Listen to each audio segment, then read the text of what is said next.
Tomorrow, I'll be taking pictures of my feet with cake frosting all over them. You got polish on your nails? Toenails or fingernails? Toenails. No, actually. Is there polish on there? Well, why is this picture real? What is happening? What it is, guys? It's your boy BlastphamousHD, and today we are here to watch 2 true OnlyFans horror stories animated. Now, if you guys want to watch the original video, the link gonna be in the description down below. This is the homie Andy. Hopefully, it's nowhere near as bad as it more than likely is gonna be. I'm oddly excited for this one. Bro, I enjoy OnlyFans. I mean, I don't. You got your sexy, you got your scary. By the way, also, make sure to subscribe to my OnlyToes account. Give y'all a little, Bro, what the hell? I'm giving them a taste, man. They gotta see the goods. You're gonna buy a dishwasher without trying to use, you know? Yeah. Well, that's just not good business, sir. But yeah, daily feet nudes. Subscribe to my OnlyToes account. Tomorrow, I'll be taking pictures of my feet with cake frosting all over them. You got polish on your nails? Toenails or fingernails? Toenails. No, actually. Is there polish on there? Well, why is this picture real? What is happening? Hope you guys enjoyed the video. Yeah, we're gonna come back next time. I got so uncomfortable I had to do the outro. Oh shit. Hope you guys enjoyed the video. This is no good. He's down bad. I fell asleep at the pedicure lady's office, man. They always get me. At least they ain't put no colors on that shit, man. One time, I was kicking it with this one girl that I was dating at the time, and she played a prank on me, and she painted my toenails pink while I was asleep. And I woke up, and I was like, mother... But just like every other dude, once it was out of my peripheral vision for like a minute or two, I forgot about it. Totally, yeah. Went over my mom's house, took off my shoes. My niece was like, ooh, toenails pretty. My mom did not believe I was gay for like a month and a half. Like she swore I was on the down. He said my mom didn't believe I was gay for a month and a half. She thought- It took almost 2 months to convince her I was out there sucking dicks. No, it took 2 months. Oh, the other way. Damn it, yes, the other. That's all convolution. I swear that it's, none of it's what it sounds like. It's, we haven't even started this. We ain't even started, man. We up in this bitch. This is too much. Oh my God. OnlyToes. At the time, I was 21 years old and totally broke. Why is this a female? I worked for a consultancy firm that wasn't a big player there. Damn. Because it's a female. In fact, I was Just the narrator's a male, though. Yeah, I was about to say, you must be one ugly ass female to sound that much masculine. God, Jesus. This whole thing is a catfish already. What if she looked like a 10, but she literally sounded like a dude? I can't do it. You couldn't do it? I can't do it, You couldn't man. do it? I really can't. Earplugs or nothing? I can't do it. No, I can't do it. I can't even do it. How about you guys? You guys in the comments below. I can't even do it. I'd rather a super ugly female that sounded like a female than a really attractive female that sounded like a man. You just couldn't even imagine that. That'd be pretty much at the bottom of the company totem pole. How am I gonna stay up? By, but always had dreams of traveling to another country and studying abroad. If I was ever going to make that yeah, that's what chicks say. They want to go study abroad. That means they want to go get railed by Europeans. It really does. It really does. That's exactly what that means. For the 2 people listening who don't know what that is, OnlyFans is I studied abroad myself. Mostly how many of them did you study? Share pictures and videos with paying subscribers. A couple of broads. Usually mature content. It's pretty controversial, with some people being all for the platform, and others saying it's sleazy and gross. I'd heard a few stories about women making fat stacks from the comfort of their own homes, and even though I'm no Belle Delphine, I figured, yeah, what the hell, maybe I can earn a few extra bucks too. I made an account, and recorded a little intro message for any prospective followers. Then I took my first. Why does she kind of look creepy in the picture, though? Like it's because of her voice. That's what it is. Is that what it is? Sounds like a goddamn dude. A dude is telling me how sexy she is, nigga. That. So then I started taking news. So then I started pinching my titties, and I'm like, God, for some reason, this is just not arousing me. Imagine calling a phone sex operator and it'd be that chick. You'd be like, this is clearly a man. I swear, sweetheart. But you already paid the money. What do you do? Tell me what you're gonna do. Well, shit. Yeah, you in the feet? Yeah, you would too. After a few weeks, I'd attracted a few followers, all of whom were subscribed for $10 a month. Damn. Some of them even gave me tips, or paid me extra for exclusive content. Damn, oh, shit. I made a promise to myself that whatever money I earned through the site would go directly into my travel fund. And as soon as I had enough money to go globetrotting, I'd stop using the platform altogether. See, women could use their sluttiness In to the meantime, fuel their I had even a lot of work to do at my traveling real job. sluttiness. Pretty much. Well, that's an advantage I was men at a don't business have. conference, networking The fuck alongside it my ain't. co-workers. But the chicks are Alright, always... business cards are still a formality, even for low-level grunts like me. And I handed out dozens to prospective clients. Her who OnlyFans seemed about to interested pop in up working on the with our fucking company. monitor or some shit. I could just Yes. Honestly, smell it. I met so Please many new do. people that day, all of them in similar suits and with similar haircuts, that all of their faces and names seemed to blur together in my memory. I returned home, exhausted from the socializing. That evening, before bed, I logged into my OnlyFans account to check how things were going. Why does she look so old Great. in the body? Had a new subscriber. Yeah, in the body too. Just the This neck. new guy, Look at that who old went by turkey the neck in unassuming the username, Bro. Yeah, John bro. Smith, sent me a direct message as soon as he saw I was active. $10 a month? Netflix doesn't even charge that. Worth Roasted. it. You won't be disappointed. So far, I like what I'm seeing. You're very beautiful. Oh, thank you so much. He sent me a few more friendly messages, asking me pretty innocent questions, like if I had a dog, Do you bleach your asshole? if I was dating anyone. I wasn't. You eat man's I ass? lived with my parents. Please? I was away that week. You know, you really are very beautiful, he messaged me. Thank you. I bet you get down more often than a blow-up doll, right? Oh. Can I make a request? Like a picture request? It depends what it is, and what you tip me. If I give you $5 right now, would you take a picture of yourself pouting into the camera? Well, it had been a long day, but even though I was tired, I wanted the money. I wanted that I quickly dolled myself up and took the picture for the guy. I sent the picture, which he could How the unlock hell for was she able to $5. make herself look young in the body? He unlocked it and seemed pleased with what I'd sent. No more than a minute later. That's he the sent me horror another story. request. She's got old How titties. about one of Dun dun dun. I'll pay you another $5. This is your alley right here. Little Sure, five, whatever you want. little feet ski five ski. You'll never get what's up with some guys and feet. But of course I took the picture for him and You sent asshole. it. Again, behind a $5 payment. He made a couple more requests, each time paying me $5. Easy money, I thought.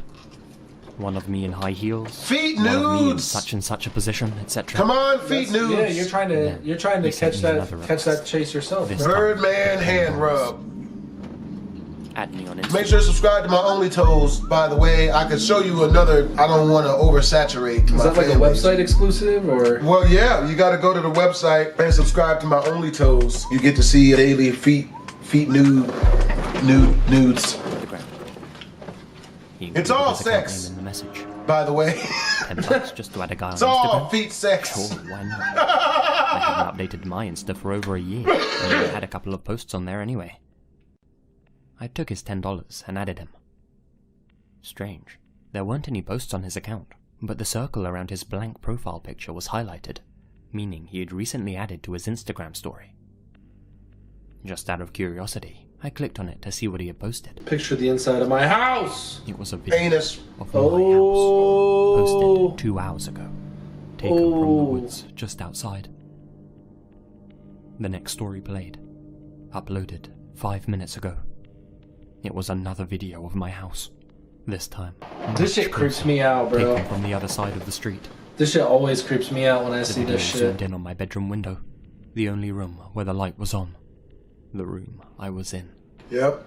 There you go. For $15, you're almost getting murdered. Just 2 minutes See? ago, was taken from just outside. That's my why you got to be window. careful about who He you was send right feet outside my nudes front to. door, filming the inside of my house through the glass.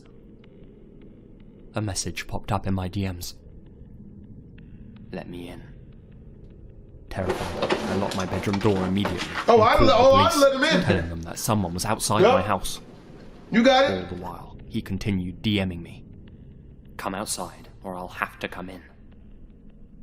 The door handle downstairs started rattling as I cowered in fear upstairs, waiting hopelessly for help to arrive, screaming out of my bedroom window for help. What a dumbass. This wasn't the best neighborhood, let's put it like that, and my neighbors either couldn't... This looks crazy with their hands like that. You know what? The problem with females is whenever they get in trouble, they always start yelling dumb shit. Like, help, save me, fire. Any grown man that has played through the ending of either a Zelda game or a Super Mario game knows that saving bitches don't work. There's no guarantee of them swallowing anything once you get them to safety. If you really want guys to come running, because all you really want is a bunch of dudes to be around, that way the dude ain't gonna do nothing. The best thing to yell to get a whole bunch of dudes to be, just yell out like free pussy, like it, free vagina.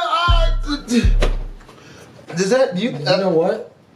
That would probably get a reaction. I can see that. Most people would have to inspect that situation. I would at least look. If somebody yells help, nope, I'm not jumping in. Because normally it's domestic violence and a dude and a female are fighting. I jump in, dude shoots me, and then they go have sex later. Like, I'm saying. On your corpse and shit. On my corpse. You ever seen that one YouTube video called Shake That Bear? It's a video on the internet of this couple that shoot a bear and kill it in the woods, and then they have sex on top of its corpse.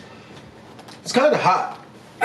But yeah, you gotta pick your battles. Taking that bearskin rug thing to a new level. Bearskin condoms. The guy's rattling on the door handle turned into banging, then slamming. I paid you $35, Everything bitch. downstairs was silent. You said it was worth it. I thought he had gone. The But feet after a pictures few were minutes, blurry. I could hear tapping on the downstairs windows. After that, the smashing of glass. I'd soon learn that he had used a rock to smash the living room window. God damn. Not 30 seconds later, I could hear sirens off in the distance. By the time That's when it gets real scary, is when the cops show up. The guy was This just took a turn for the worse. Nah, because they're going to join in with the guy. Investigators everything. So you mean to tell me you got an They patrolled OnlyTones the area to look account for any suspicious and you looking wasn't guys, trying to just found get no one, railed out by and this random suggested I fan to stay get you somewhere else for a $35? while. You know how this stuff works, right? Did you give him the $35 back? As I Okay, got what in if my I give car you to drive to my 15? parents' place, I checked Could you my add phone that to his one last 35, time. make that 50, and I can get a bloke There in? was one unread message in my OnlyFans. Ugh. Huh? Ooh. I told my parents everything that had happened and tried my best to get some sleep. That night, I was plagued with questions. Who was John Smith? What was he planning on doing? How did It's he probably know one of your I- perverted co-workers who's obsessed with you. Information Like, was, of course, come on. not available on OnlyFans. I was relatively new to town and didn't know many people in the area. The next day, I pieced two and two together. Oh, My there you business go. card. It didn't just have my company address on, but mine as well. What a dumb... The fact this happened the night after that networking event couldn't have been a No. coincidence. Who would do that? I'm convinced that the creep was one of the people I'd met that day. Using the information on the card, he must have found my account online and decided to pay me a visit. I passed that information along to the authorities, along with the dozens of business cards I'd collected that day.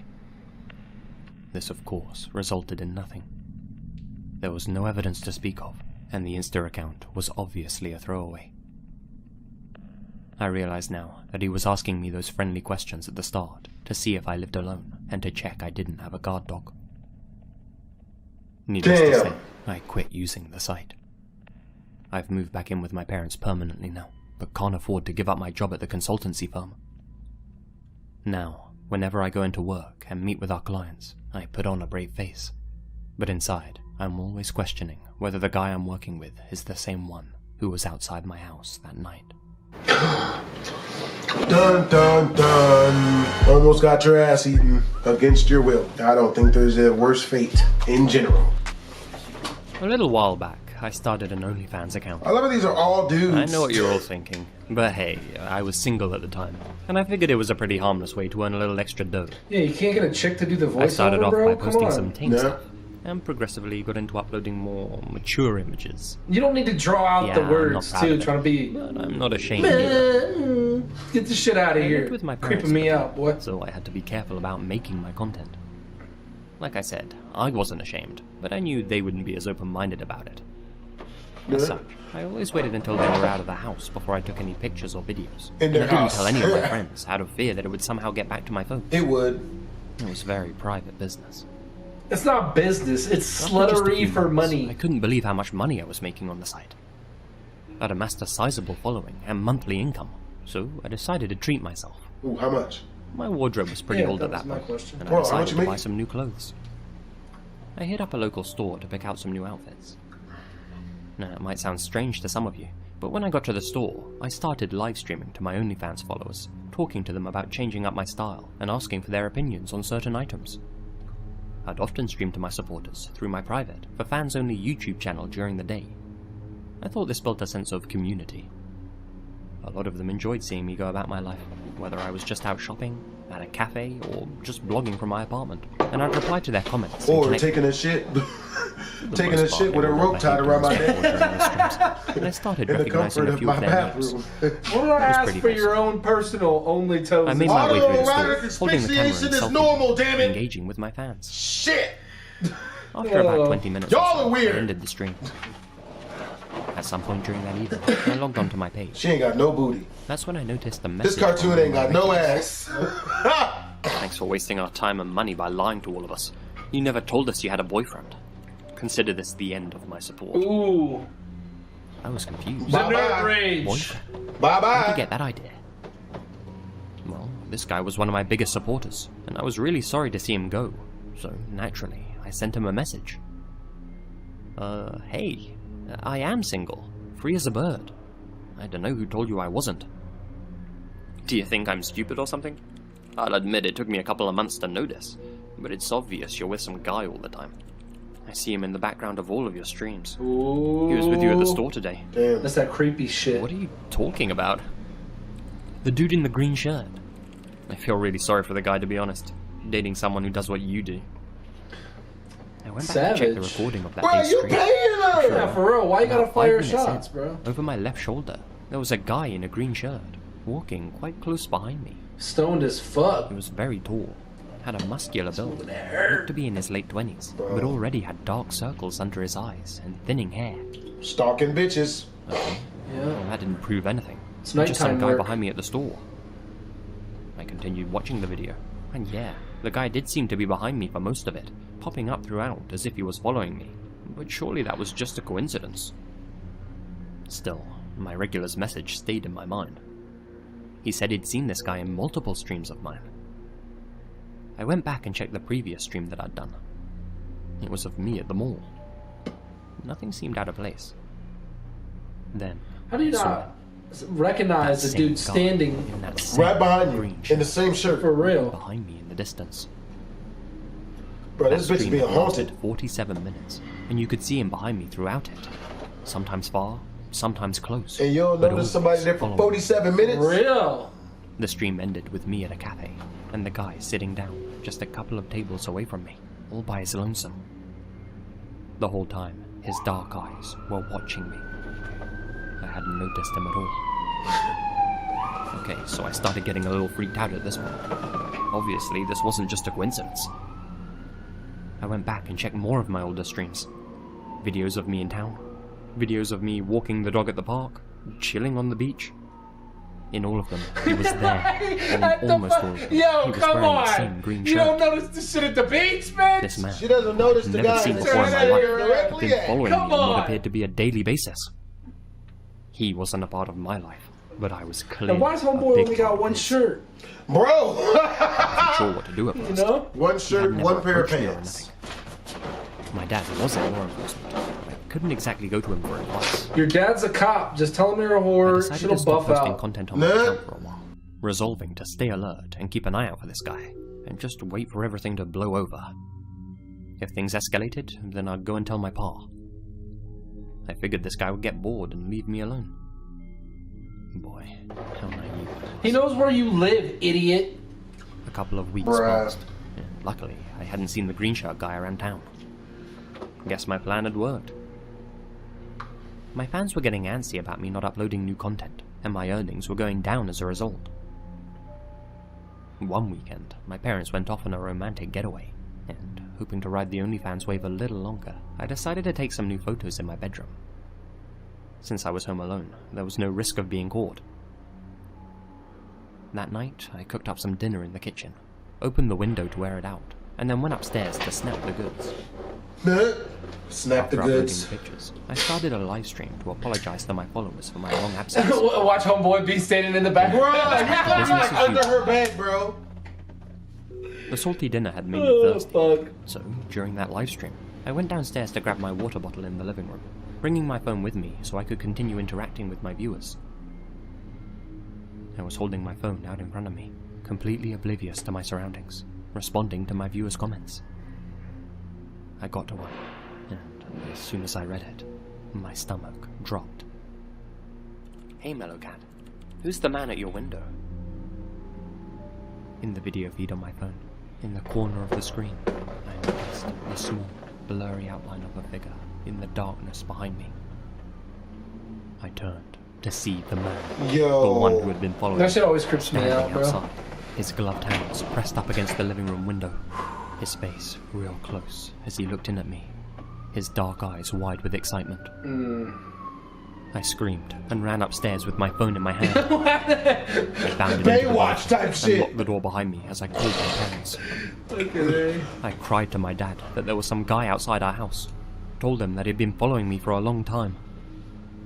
He said that they were on their way back right now, not to panic, and that my mum was already calling the cops. We didn't have any neighbours to call for help, since we lived in such an isolated area, so he instructed me to run to the attic and to keep as quiet as possible until help arrived. He trying to send her to fucking deal with the ghosts? Bro. And unlocked the bathroom door. As I stepped out, I could hear quiet movements coming from the kitchen below. That's when I remembered I had left the window open. And this guy was inside my house. The access to the attic was in my parents' room, and I could already hear the guy softly calling out to me downstairs. "Hello? Mellowcat? Where are you?" He was calling to me, using my OnlyFans username. I sprinted into my parents' room and slammed the door behind me. Yep. And as I went to lock it, could hear the guy storming up my stairs. Luckily, locking the door gave me just enough time to pull down the attic's ladder and scamper up with the hook in my hand.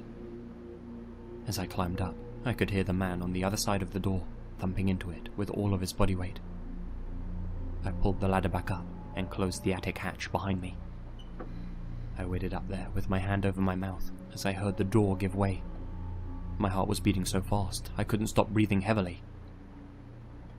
Things were being thrown around and smashed in the room beneath me. Damn. All I could do was listen as the guy rampaged through my house, occasionally shouting obscenities and saying that he knew I was still in the house. This torment didn't last long, maybe only 5 minutes tops, but I felt like I was up in that attic for an eternity. The house fell silent, but I stayed up there until I heard the police sirens come rolling into our driveway. My parents weren't far behind them. When I was in high school, I lived in a small town in the Midwest.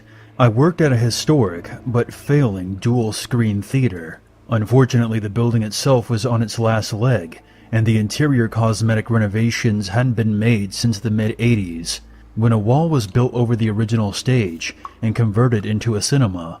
However, I adored the building, and was deeply saddened by its decrepit state. Many of the locals didn't care much for the theater once they started showing movies, and business dropped enormously from then to when I was employed there in 2007. Most of my shit— Shut up. Shut up. You're an asshole. You see how my viewers treat me? I got scared. What? What? Oh, I'm not allowed to be scared and scary. Hold on. What? Why does the face look like that? I got scared. That scary scares me. Kiss my ass.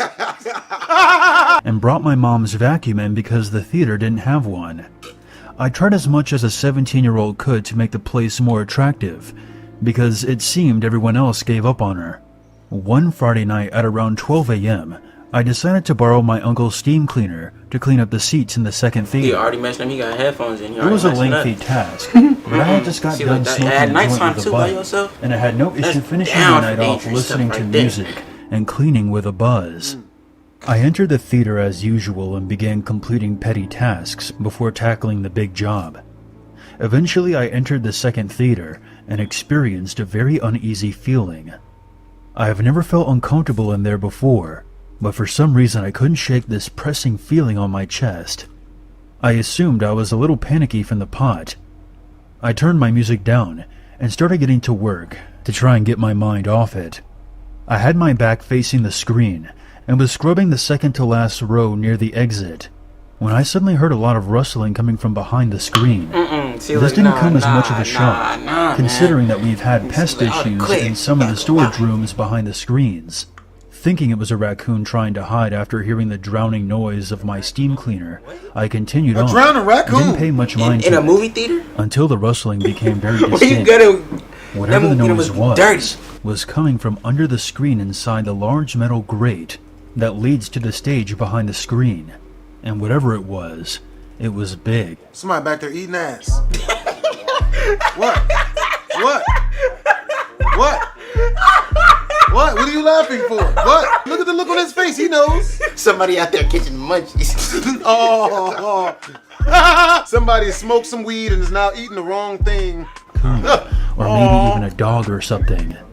The noise became more prominent, and after what seemed like hours of me just staring at the grate, trying to determine what the creature was, the metal grate made a slow and ominous screeching noise as it began to push out from the inside.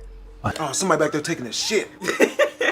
Bro, why? Slowly started to push out from the inside. I know what that is. Why people just standing there with no... Yeah, why are you standing there? You literally just said it's a monster and the sliding sound was ominous. What are you still in there for? Like, run. Like, what you doing there? Like, you got to get on after that. Like, bro, you getting paid slavery wages, baby. You making $8 an hour in a McDonald's clerk suit. You be able to get out of that. This. As I witnessed what came tumbling out. A nearly bald head with a couple of strands of gray, dirty hair. Oh, somebody greeted was me. back there getting their ass eat. Oh! Oh! Oh, God! Oh, I can almost taste it. what?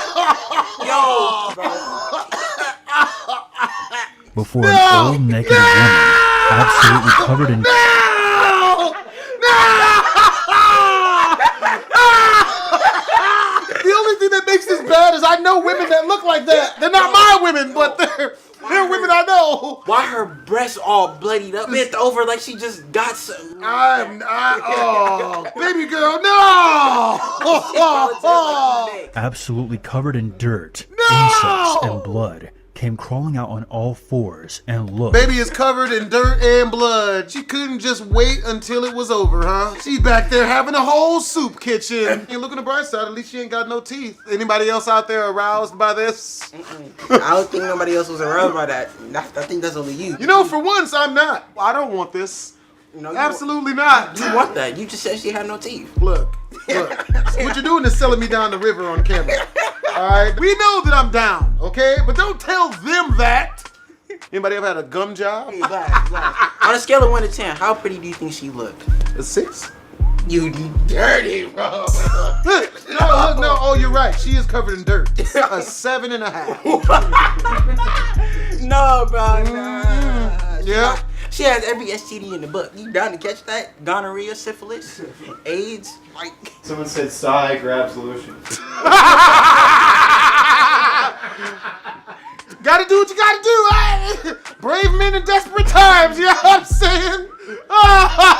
Golden Girls, a series finale. She does it all. Like, oh. Looked directly at me. No.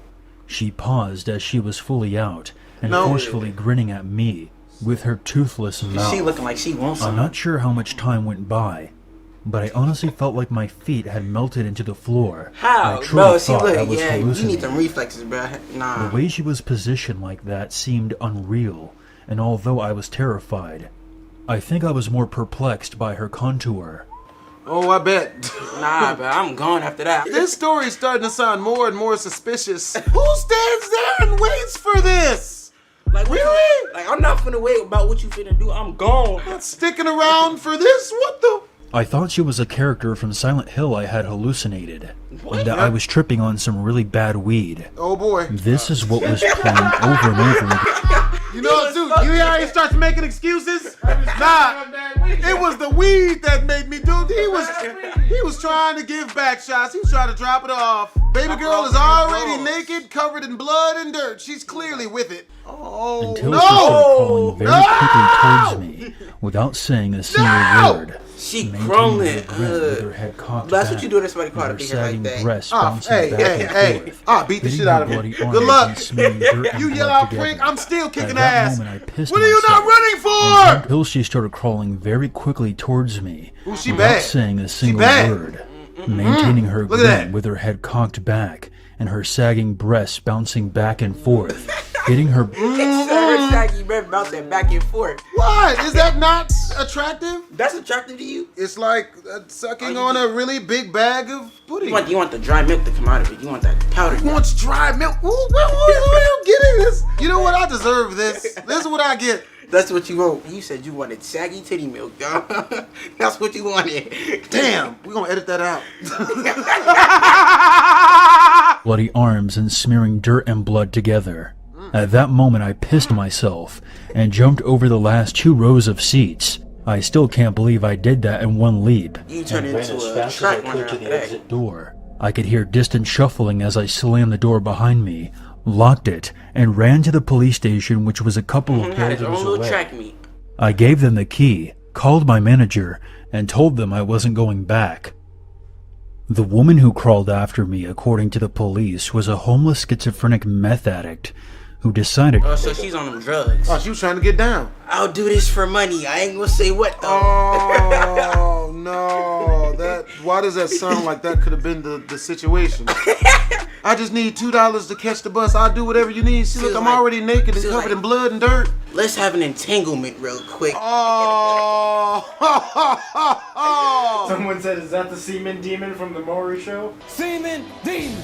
Don't do that, you dirty motherfucker. I don't hit women, but that's one of them situations I'll make an exception. If you don't Like she got her get hand your though? sandwich glad wrap full of what looks to be pudding looking breast away from me, like I'll fight you, homeless yet mildly attractive lady. to take up residency under the screen after managing to enter through a small opening from the outside of the building. Ooh, so she's flexible. When they arrived, she was crawling around in circles in the lobby.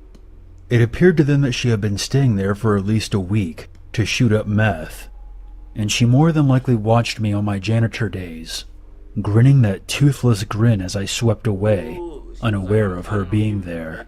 It was definitely the absolute scariest moment of my life, and needless to say, I stopped coming in by myself to clean up. Since then, the place has closed and is completely boarded up. I miss it greatly, but whenever I come back to the area, I still wonder if she's sleeping in there. She probably is. I hit a woman.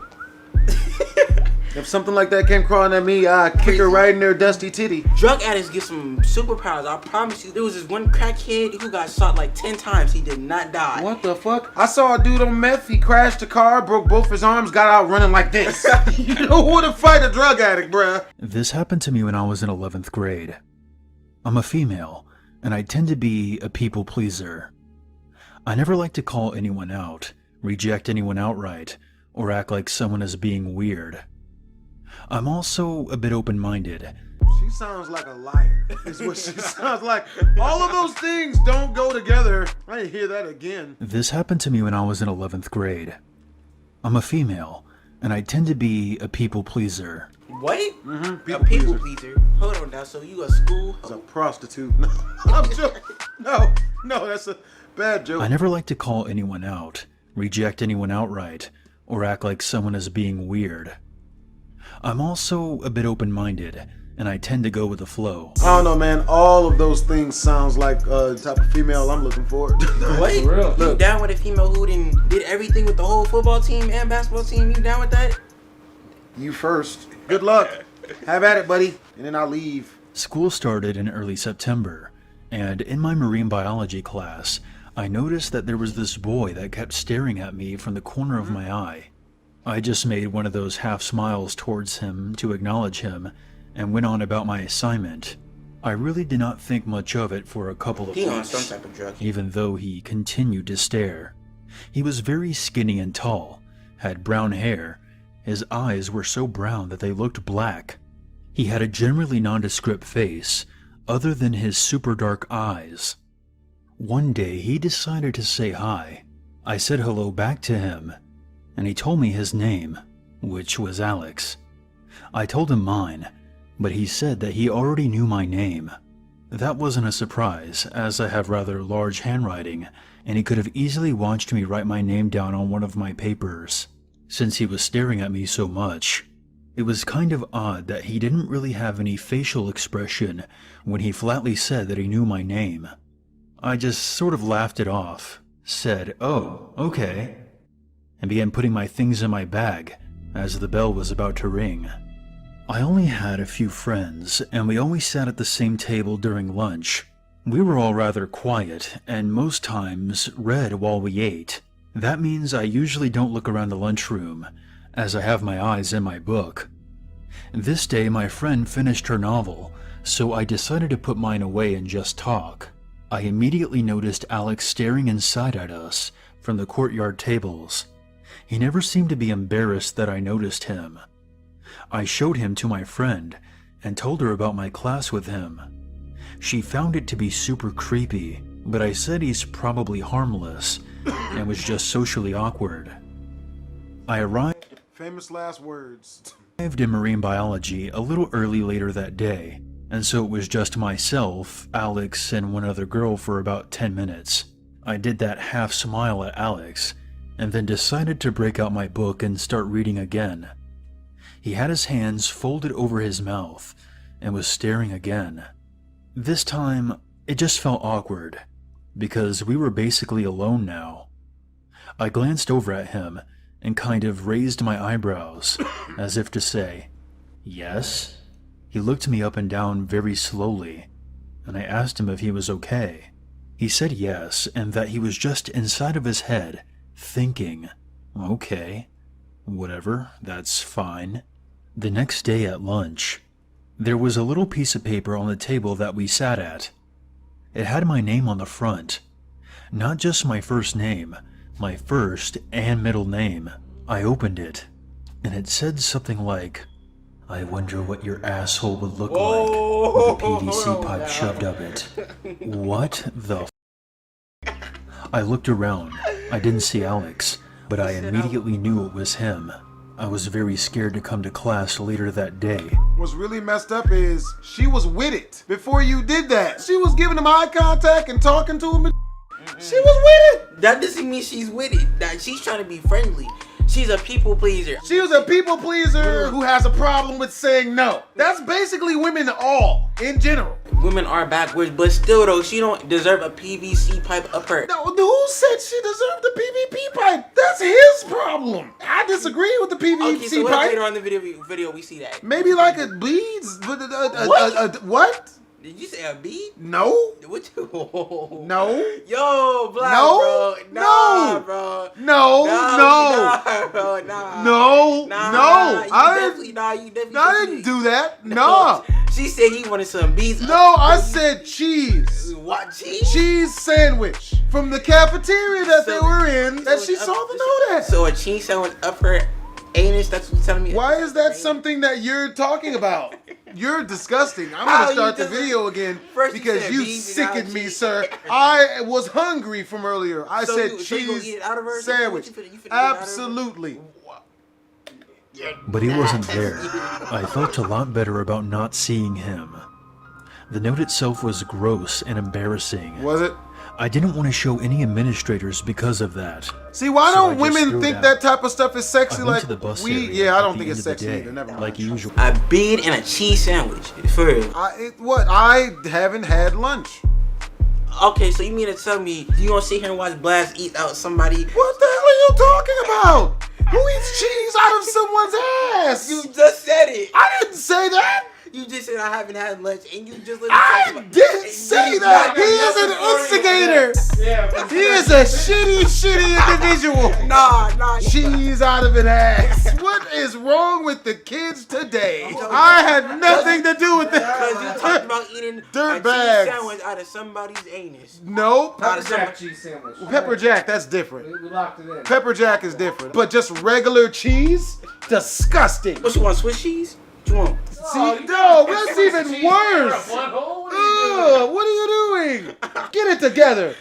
But this time, I noticed Alex leaning on one of the pillars with his He got the pipe backpack in on the my backpack. shoulder. Oh my That's when I felt God! chills down my spine. He's got a pipe on him. When I noticed a white He about to give her PVC the pipe. pipe poking out of the top of his backpack through the zippers. I didn't give him any reaction to my knowledge, even though I'm sure he had watched me read the note. The next morning, I made an appointment with a counselor and had my class changed. She was very reluctant to do that for me, because we were already in the school year well over a month and a half. But I think since I have a history of good grades and behavior, she helped me out. I spent the rest of the year avidly avoiding him. He kept staring at me at lunchtime, and one time he took photos of me at the bus area without my consent. Even though it was against school policy, I got some pepper spray for when I get off at my bus stop. I have no clue what happened to him, because when 12th grade began, he was no longer at our school. I'm not sure if I even want to know how he turned out. My son used to be very active on something called Discord, which, from what I understand, is a messaging app for people who play video games. It allowed him to talk to people from all over the world that play the same games as him. So at some point, he broke the news to us that he'd been talking to a girl over in the UK named Lori. Yeah, feet pics. She and he had become friends, playing some sort of pirate game, playing together most... Open seas. That's right. Open something. That's what that means. Yep. Arg, give me the booty. The only game where it's still okay to. Only if you pillage it first. We probably gonna have to edit. We gonna edit that out. That's that was a hard. You know what? Yeah. They did that shit with a hook. That was a little too much. You That mean was tell me that was you a ain't- hard R right You ain't there. never dress up as Hook from Peter Pan for a female. She was nasty like that. She was into that Neverland porn. Shit. If I want to show her Captain Hook, I'll just drop my pants. Yeah, my shit hooks too.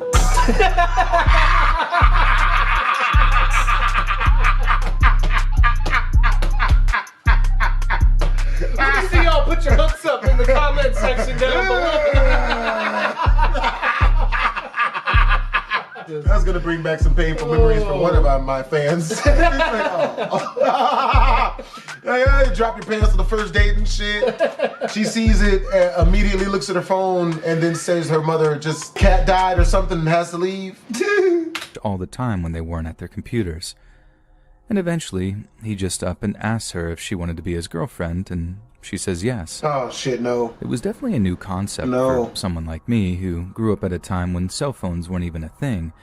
But I understand that we live in the digital age where new methods of dating are coming to the fore. Your son got an internet girlfriend. That's a problem. Happy for him. As, Trust your gut. Trust your gut. That's the problem. Long distance vagina is so much harder to maintain, man. Like, it's easier when it's like right in or on top of your location. You want it close by. You don't want it all the way out there. Yeah, I mean, that's... should when their kid gets their first girlfriend or boyfriend. Plus, with an entire ocean between them, it's not like I have to worry about them getting accidentally pregnant or something. However... yeah, unless it's by her side dude she's smashing. And then convinces your son that somehow he's the father. Pregnant from cyber sex. Nah, dude, man, you'd be surprised. I'm not gonna share those stories. One Sunday afternoon, my son emerges from his boy cave for what seemed like the first time in days. Walks into the TV room where me and my husband are sat, and with a very concerned look on his face. She dumped his ass because he what the matter was, and asked her to date he him. just kind of shrugs, tells us everything is cool, and then just kind of wanders out again. So as you can imagine, me and my husband give each other a look as if to be like, what was that about? My husband gets up, follows our son into the living room before gently prodding him about anything that might be bothering him.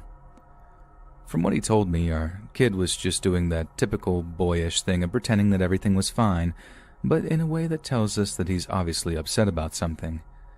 My husband then told me he asked after Lori, with our son responding in almost a visceral way of like, "Why are you always in my business? Blah, blah, blah." He'd obviously touched on a sore subject, so our general conclusion was that he and Lori had broken up, and he just didn't want to talk about it. Talk about it. We weren't about to press him on it, Nah, so he sent her we money. kinda just I love that. And then he found out she was a dude after he sent her some money. Damn That's it. what it was. See, that's why you gotta get the nudes up front. That's well, he got feet pics, but it turns out there was hair on the toes. Damn. I mean, you could, you know what I mean? Like,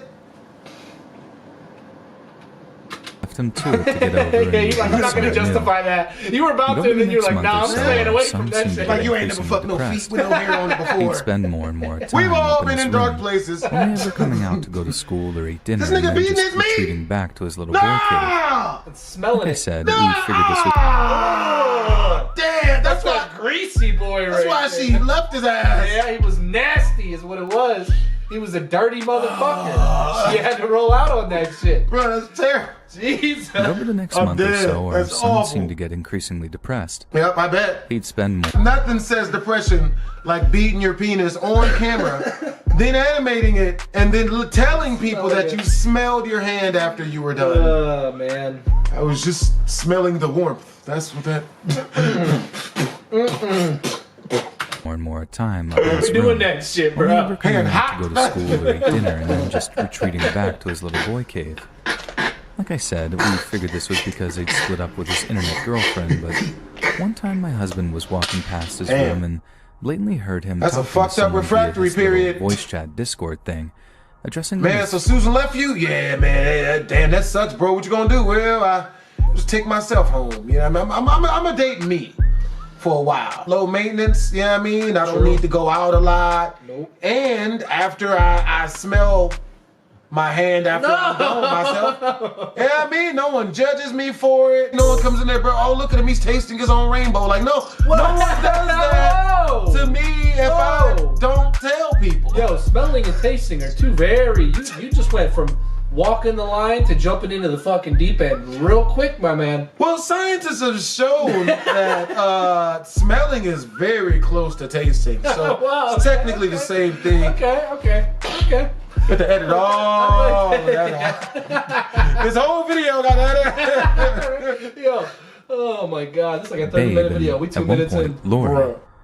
So apparently they're still talking at that point, but we still assume that they were having relationship issues. Yep, he's talking to Putting himself it down now. to the fact that they were like thousands of miles apart. I know long-distance relationships don't work at the best of times, even when people were just a few states away from each other. But these kids had an entire ocean separating them, so God knows how hard that must have been on them. Only, as we came to learn, that wasn't exactly the problem. It was something much, much darker. So as I said, our son seemed to be getting more and more depressed over the course of the month, and it got so bad that at one point that me and my husband discussed getting him a therapist or something to nip the problem in the bud before it could morph into something less easy to deal with. But suddenly, out of apparently nowhere, he just perks up. One day he's looking better, feeling perkier, and is considerably more talkative. He actually seemed keener on spending more time with us too, which for a 16-year-old boy struck us as very unusual. I mean, not that we were complaining. It was nice seeing him feeling better about things, and we put it down to him meeting a new girl or just shutting out Lori from his life. He's in fear for his life. This kind of sunny behavior carries That's why on he's for so like a happy. week or so Yep. until That one makes sense. Saturday, when after coming down for breakfast, we don't see or hear for him for the rest of the day. Late in the afternoon, my husband goes He's up into upstairs his room, smelling himself. knocks on the door, No, and asks I mean- his son if everything is I didn't mean okay. it like that. He comes I back didn't down mean into it the like TV that. room, I mean it tells me the there other, was no like, reply after Teenagers, knocking, they then asks start me if thinking I'd that they seen know him everything. leave the They house smell, at they all smell the it other themselves. day. Too late for I that. tell him Not no, your hand. Nope. that if he had gone over to a friend's house or whatever, that he certainly hadn't let me know.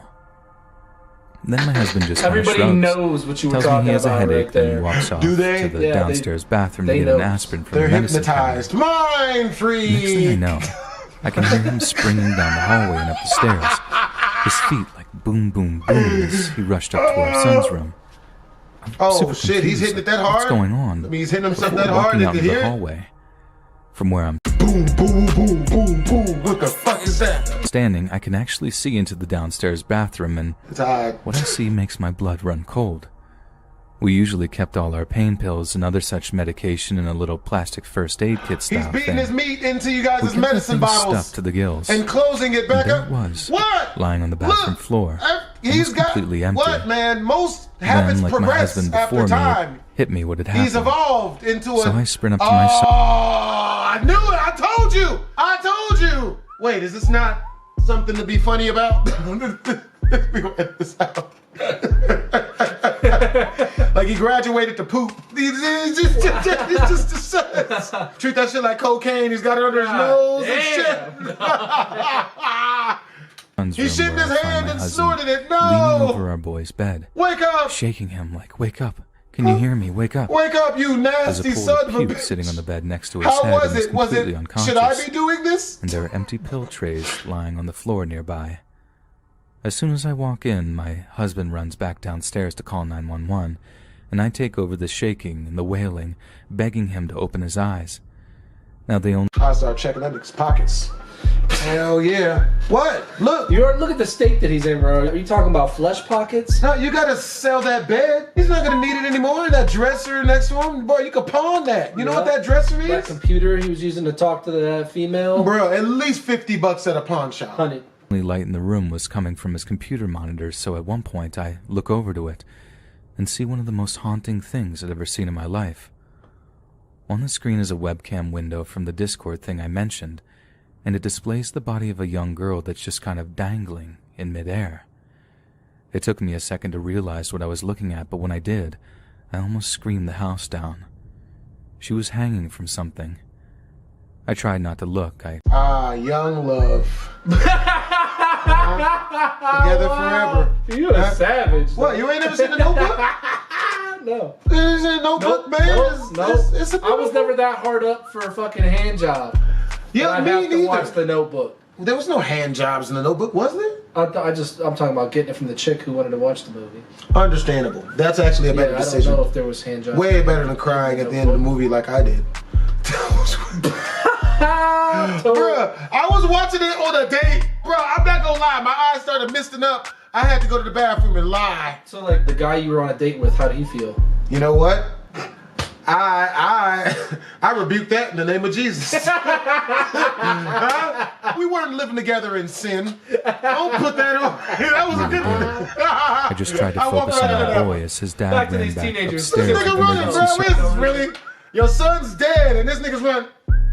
Like Ned Flanders trying to catch the Nigga, like this nigga's disco dancing and shit.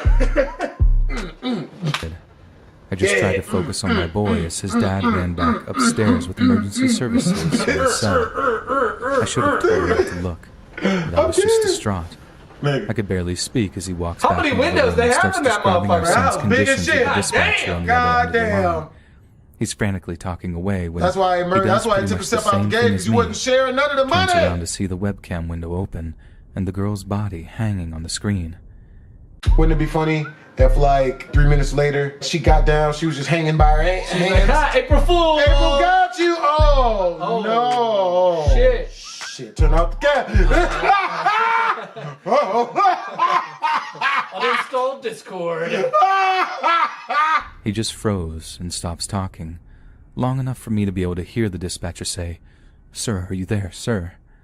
At which point he snaps out of his daze and carries on talking to the person on the other end. It was he that then had the same presence of mind to turn off the computer, all the while giving the EMTs her home address and begging them to arrive as quickly as possible. See, he's checking his pockets, that's why he's doing it. Our son was taken to the hospital where he promptly has his stomach pumped. We stayed all night, waiting in the visitors area, and when a doctor finally approached us with an update on our son's condition, I found my heart racing as I prepared for the worst. He lived. But thankfully, we'd gotten him to the hospital just in time, and the nurses were able to pump his stomach and administer the necessary medication to counteract the effects of the things he'd taken already. But then he died of a He heart attack. survived. Barely, but the same couldn't be said for the girl on the computer screen, who we assumed was this LOIS girl he'd been in the long-distance Damn, relationship. I got you, bitch. You thought? City boys, we up.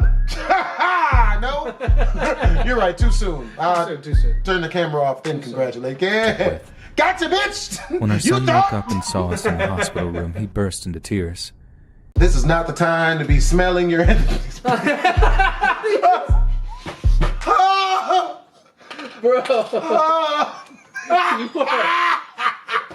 Bro. You are in fucking rare form in this video. Bro, man. I was like, you are in rare. When our son woke up and saw us in the Top of your hospital game room, right he now, burst bro. into tears. Absolutely. Bro, top of the morning. He That's how we apologized do. over and over again, and we all Nigga, just we all beat off in unison and smelled our salty leavings before we left, saying our morbid goodbyes and vowing that we would go on plenty of fish and find other stupid bitches to do this to.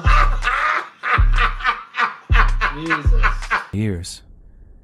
It turned out that they'd formed a kind of pact together just the week before. Oh, I bet. Right around the same time he seemed to have perked up and gotten out of the funk he was in. Apparently, that was what did it. Yep. That she and he had figured out a way to escape the pain they were suffering. What pain? And that the You're a fucking revelation had instantly teenager. kind of boosted Bruh. You him. don't got no As bills. Shut the morbidly fuck insane as that up. sounds. That's real, ah! We went ahead with book. Nasty still doing Hey, it! back to beating it. Trying to That- man, Bruh. fuck these kids. Dog. You had a whole girlfriend to Fuck beat off these- into. For real. And you was like, you know what? You just hang yourself instead. I'm sick of this bitch. I'm gonna get her to off herself. That way I can be alone with the person that really counts. My own self. Dad, need to be with me. I got jealous of this He handed bitch the liking me therapy almost as much as I He's did. doing Nigga, much, his much hand better got now. jealous. We don't monitor his online activities as he figured he'd just find a way to subvert us, but we definitely don't allow him to have a computer in his bedroom anymore. Now he's beating his dick on his tablet. We've all done that one. Now you think I'm reading Kindle, bitch? Nope. I'm reading Kindle, bitch. And since then, me and my husband have made an effort to acquaint ourselves with the darker corners of the internet. And believe me, there are some days I wish I hadn't. Because my God, are there some horrendous things out there. Bitch. Things I wish I'd never seen, What? and that I'll never be able how to we- get out of my head. Your kid almost died, so you're like, oh, I gotta go on the dark web and watch fucking donkey porn. How's that fucking work? Look, if it's any consolation, it's probably snuff films. You know what I mean? Oh, That's okay, all much the better, ratings. much Way better. Teenage lovers. Yeah. You know. Masturbating, smelling their hand, and then dying. You know what I mean? And then die together. It's together. That's right. It makes it better. But on the bright side, only she passed. That's true. But to even it out, on the non-brighter side, he didn't get any of her valuables, which really is the problem in this. She might have had digital assets that he snapped. You don't know. Bro, man, You don't know. that, Maybe he got the Coinbase password, and then he was like, you know what we really should do? bro, we should You know what? trade cryptocurrency with each other. You'll take my 8 Shiba for your 8 Bitcoin. And we'll kill ourselves after. Yep. Disposing of the evidence. Bruh, I got 100 Shiba coins. You give me your 10 Bitcoins. Yep. 100's more than 10. Math. Huh? Numbers? Now you killing it. I'm basically giving you this. The story I'm about to share with you all started when I was a freshman in high school. I had gotten to know a lot of kids and met this one kid named TJ who happened to be on the baseball and football team with me. Keep in mind, I had only known him for a few months. One day, sometime during the first few months of my freshman year, I decided to go to TJ's house. I went with my other friend who I had known since I was young. We'll call him Finn. Key details to the story is I had been to TJ's house a few times before and slept over several times as well. His parents knew me, and my parents knew TJ's parents. When I got to TJ's house, we waited for Finn to get dropped off. When he did, we all decided to go to a nearby school because some of TJ's friends were supposedly goofing off on the roof of the school. When TJ's friends he knew weren't there, we decided to walk to the other side of the neighborhood TJ lived in. To get to the other side of the neighborhood, we cut through a community college that was small. At this point, I did not know where we were going and asked TJ, but he didn't give me a response. My phone was about to die, and I told TJ this, and he said that I could charge it later. As we were halfway through the community college, we surprisingly ran into 5 friends of TJ's. 3 of them I had briefly met once before, and they were the type of people where bad follows them. The other 2 friends of TJ's were kids I had never seen before or met.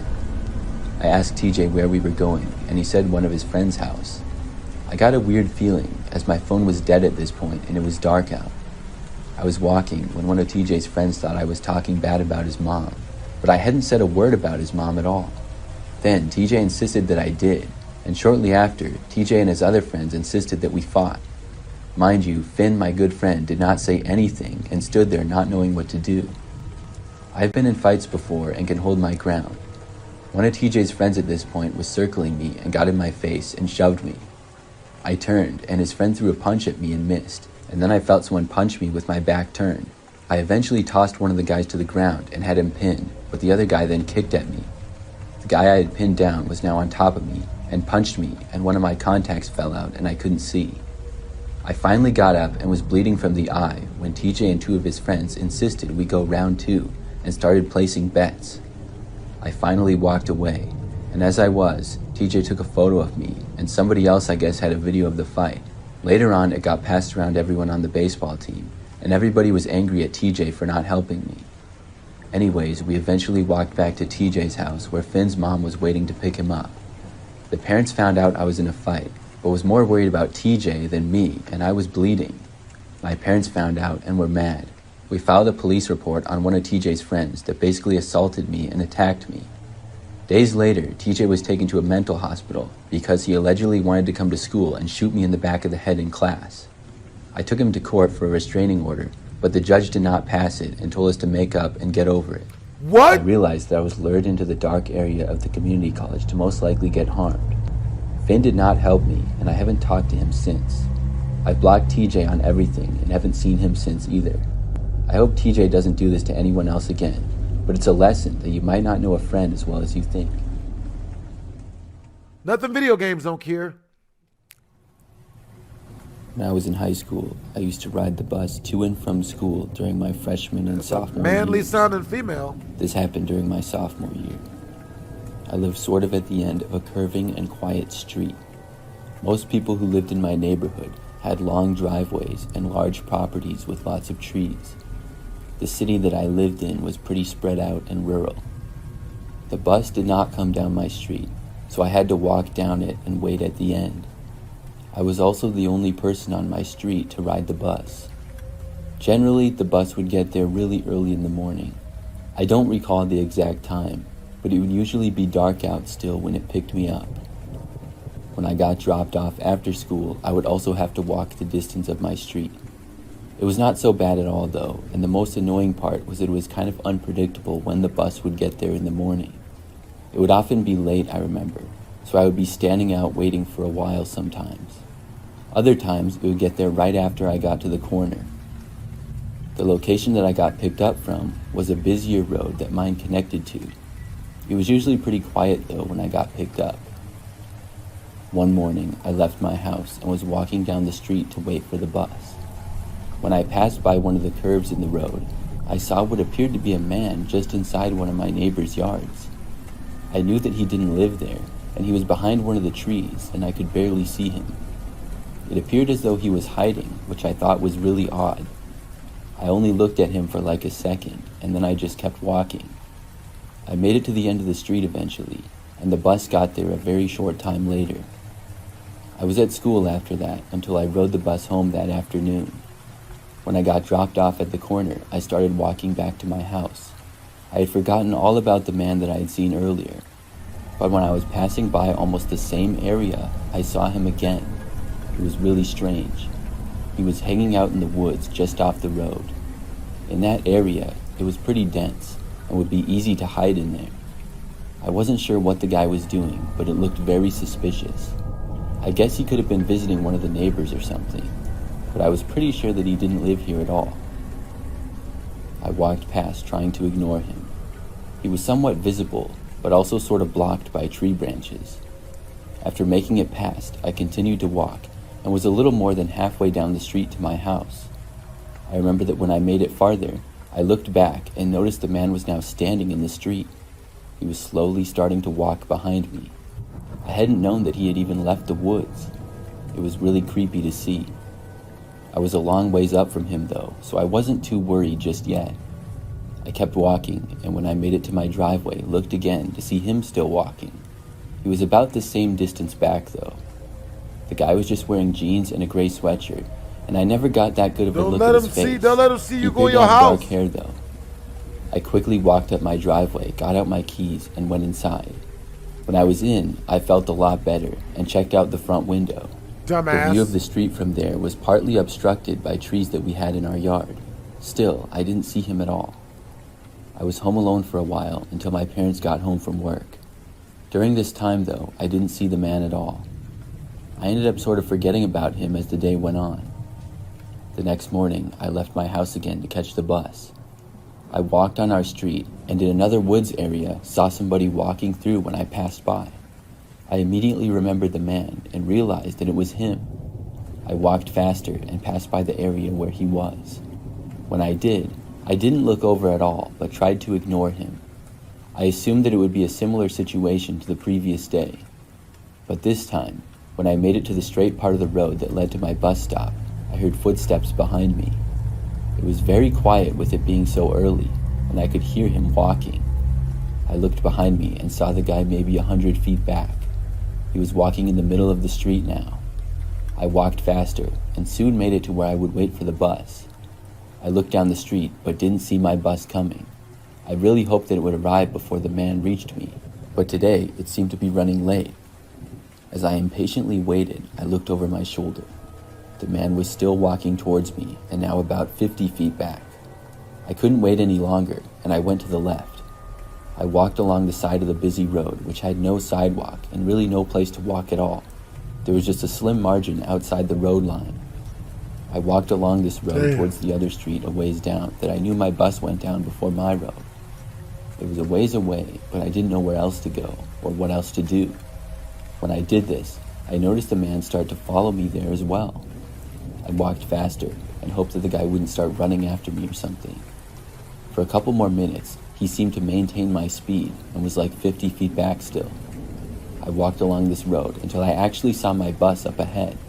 It was leaving the street that it went down before mine, and then turning onto the busier road that I was walking on. It was a great sight to see.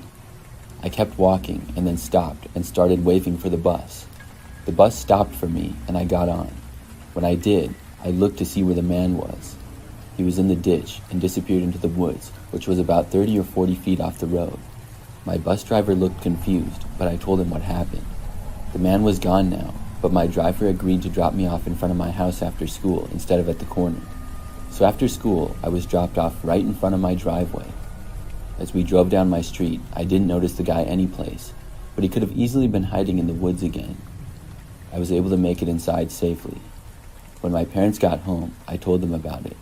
They called the police, and I remember that the neighborhood was searched, but unfortunately, the man was gone by that point. None of the neighbors knew who he was either. After that, my bus would pick me up in front of my driveway and drop me off in front of it as well. Luckily, I never saw the guy again after that. Damn.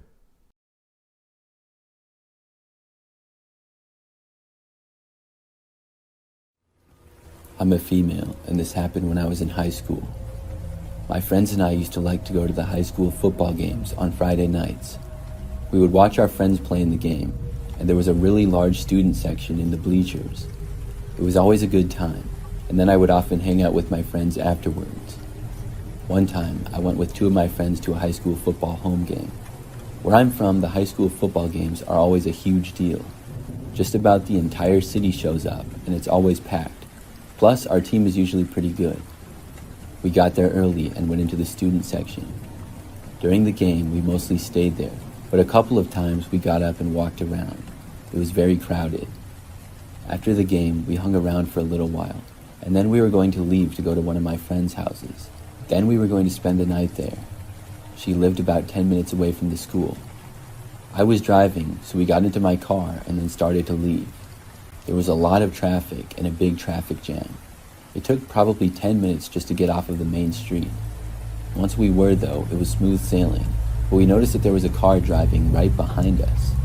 When we turned, the car turned after us. We automatically assumed that it was one of our friends from school being funny. None of us could tell who it was though, because it was dark out. We were trying to guess, but I honestly didn't recognize the car at all. It was just a normal sedan, but kind of small and was black. It stayed behind us for a while, and then we turned, and it turned right after us. It continued to stay right on our tail until we arrived on my friend's street. I drove to her house and pulled over on the side of the road in front of it. The car pulled over behind us. I was actually really surprised that the car followed us all the way back. We were all still convinced at this point that it was a classmate though. High school kids will do some crazy things sometimes just for a laugh or whatever. So after we parked, we started to get out of the car. I remember getting out and starting to walk over to the car to see who it was. But then the driver's door opened and I saw a man start to get out. He was no high school kid. This guy was at least 30 and I had never seen him before. Suddenly, I had a really bad feeling, and I think the rest of my friends did too. Instead of trying to run inside or anything, all three of us got back in my car at once. The guy was still walking towards us. I locked all the doors, and the man arrived at one of the back doors and tried opening it. When he did, I slammed my foot on the gas and drove away. My friends told me that he was going back to his car and to hurry. I drove about as fast as I could on that residential road. I went around a corner, and then there was this park with a path through it. I slammed on my brakes, slowed down, and then turned onto the path. It was not a street, and cars were not supposed to go on it, but it was wide enough that one could. I don't know how I got this idea, but I just did, and I drove down the path. The park was not very big, and obviously nobody was there with it being late at night. I cut through this path to the other side, where it connected to a street in another nearby neighborhood. Then I took a left, and we could no longer see the guy. He would have no idea of where we were going at that point. I drove back to my house after that, and we hung out there for a little while, until finally we went back to my friend's place. That made for the craziest high school football game experience I ever had. That's pretty crazy. When I was in high school, I considered myself to be a pretty easygoing guy. I had a good friend group, which I would hang out with sometimes, but I remember that a new kid came into our school my junior year. His name was Brad, and I didn't like him at all from the start. He just seemed like an arrogant guy with a really short attention span. I also had 2 classes with him. I just remember always seeing him on his phone during class, and the teacher would get mad at him about it. He seemed to not care about class at all, and also skipped a lot. The few times that I was around him because of a group project that I got put in with him, he did none of the work. He was always making excuses and stuff. And one time, he even said that he couldn't do any work that day because his vape broke. I thought he was joking, but he actually did nothing the entire time that day.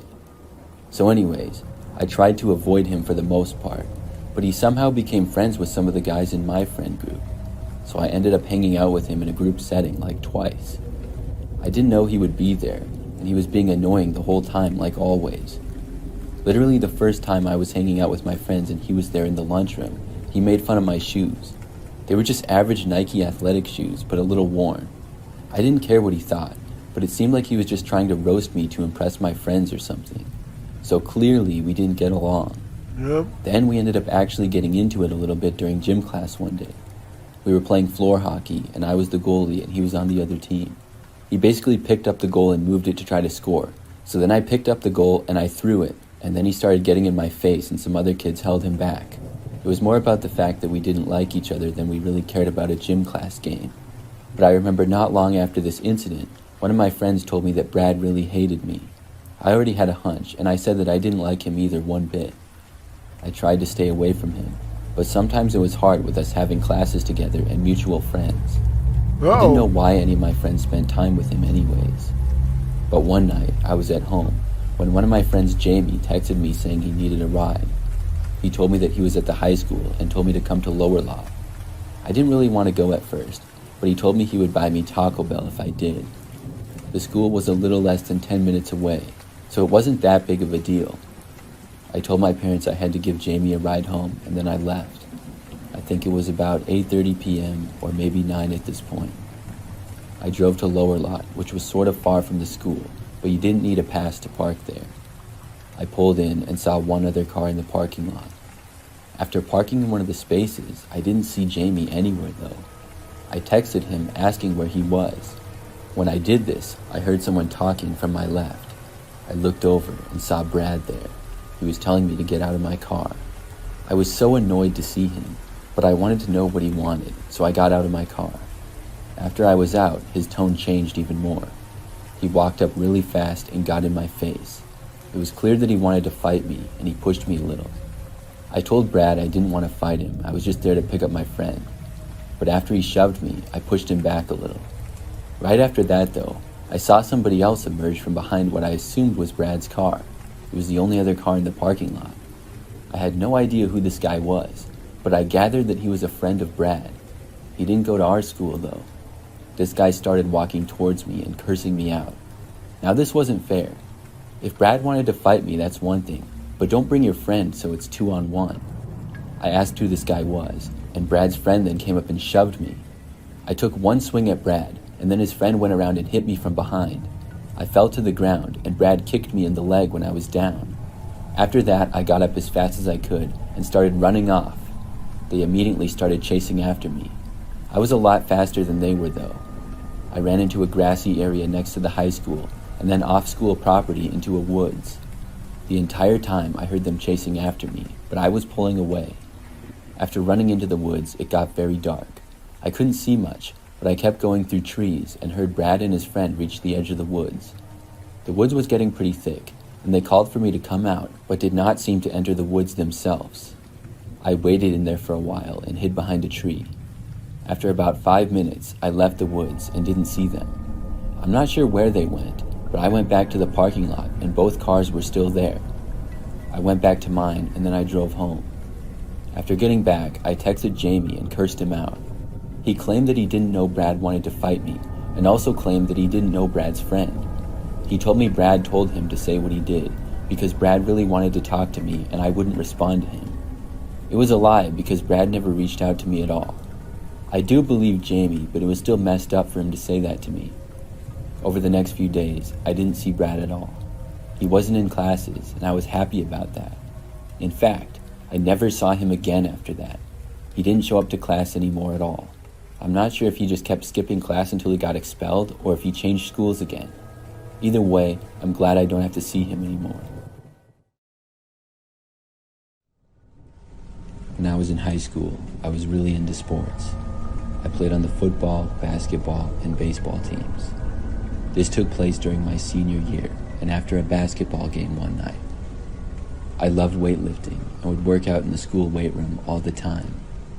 I remember we had a basketball game at 7 that night, which ended at about 9 p.m. After the game, my coach would always stick around for a while in his office. On this night, we went back to the locker room and coach talked to us like always. I remember that we won the game, and after coach was done, guys started changing and leaving.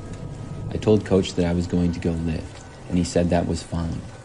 So I left the locker room and then went over to the weight room. It was kind of on the other side of the school though, in another wing.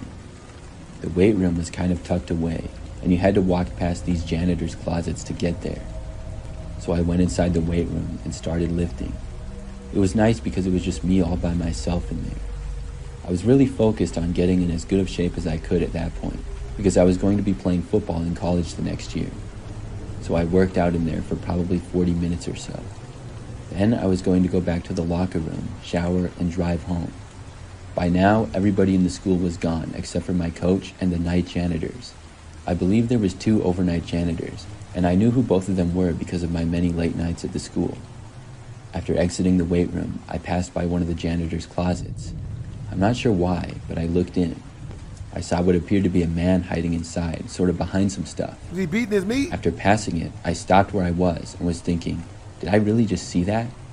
I almost went back to look, but realized whoever this guy was would know that I saw him then. So I decided to just keep walking instead. I was going to find one of the night janitors and let them know that I saw a guy hiding in one of their closets. The locker room was still a ways away, which was also where the coach's office was. But before I was even out of the first hallway, I heard footsteps behind me. I knew it was the guy who I had seen, but I had no clue as to who he was. The school was completely silent by this time, so I easily heard the guy walking behind me. I reached the end of that hallway and then took a right. Then when I was going down that hallway, I continued to hear the guy behind me. I couldn't seem to find any of the janitors, and whoever was following me was starting to get closer. At that point, I decided to just leave. I walked down another hallway to the closest exit. When I got there, I left the school. After making it outside, the man behind me did not follow. I had to walk all the way around the school to the side door, but that was also locked. Luckily, I had my phone, and I called my coach and told him what happened. He came to the side doors and let me in. Then I was able to get back to the locker room and change and get my stuff. My coach told me he would go to see who the guy was in the school and that I should just go home. So I left. After that, though, I never heard what ended up happening. Maybe the guy left the school as well. I'm not sure what he was doing in there. Or why he was following me. My parents and I have grown up in a small southeastern town in Kentucky. The landscape is quite rural, and the actual city C only has one stoplight in it, even in 2019. For the most part, the area is peaceful, and it feels as if everyone knows each other. While this story doesn't involve the paranormal, it is extremely terrifying. A real-life nightmare, if you will. The story begins on September 18th, 1989 in the county's only high school. Both of my parents were teachers at this said school. My mother happened to be in her planning period and was sitting in her teacher's lounge with a few other personnel. Their planning was cut short when a fellow female teacher ran screaming immediately into the teacher's round, stating, "He's got a gun! He's got a gun!" Understandably, the teacher was too distressed to explain in detail and immediately ran screaming out of the lounge. Everyone immediately scrambled to escape or hide from the gunmen. My mother, a fellow teacher, and teacher's aide ran into a small closet and attempted to hide. The closet was tiny, and along with 3 small women currently occupying it, was also home to a fold-away bed. No matter how hard they tried to close the door, the bed kept getting in the way. They were afraid to open the door and shove the bed out, as it would be a dead giveaway that someone was in the closet. After the initial shock, things began to quiet down in the school. They could hear a few shots fired, but had no idea how close the gunfire was in proximity to them.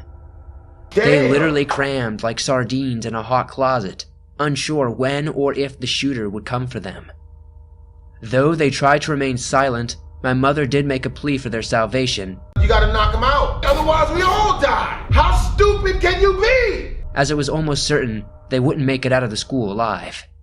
The time ticked away slowly, and after an hour of being in the closet, they began to hear footsteps. The footsteps were slowly coming down the hallway toward the room they were in. Soft sounds, clicking, as if someone was searching around the hallway. As they came closer, the footsteps stopped in the doorway of the teacher's lounge. It was almost as if they could feel a pair of eyes searching the room from top to bottom, looking for any sign of life. My mom and the other woman had their hands on the doorknob, trying to keep it closed as much as possible. They were almost certain this was the end. Suddenly, they heard the person walk away and enter a nearby bathroom. My father also had a free first block, so he was seated at his desk trying to catch up on grading student assignments. Suddenly, he heard a loud noise, which he said sounded like a large table falling over. He wondered at what the sound might be, but figured it was simply a table that had gotten knocked over or someone had dropped several textbooks. Unlike the teacher's lounge, my father's classroom was located upstairs in a smaller portion of the school. While he continued grading papers, he began to hear someone running down the hallway. It was a teacher that seemed to be searching through the classrooms. He stopped in the doorway and said, "One of the kids brought a gun and has taken hostages. We need to evacuate the other classmates immediately." My dad quickly said, "I'll take the right side of the hall and you take the left." They then set off running down the halls to notify teachers and students. However, most of the classrooms had already been emptied. These running animations are hilarious. They would find out later that many of the classrooms had heard the initial gunshots and realized instantly what the sound was. The first floor classrooms had tried to evacuate by either running to the far stairwell or jumping out the windows into the parking lot.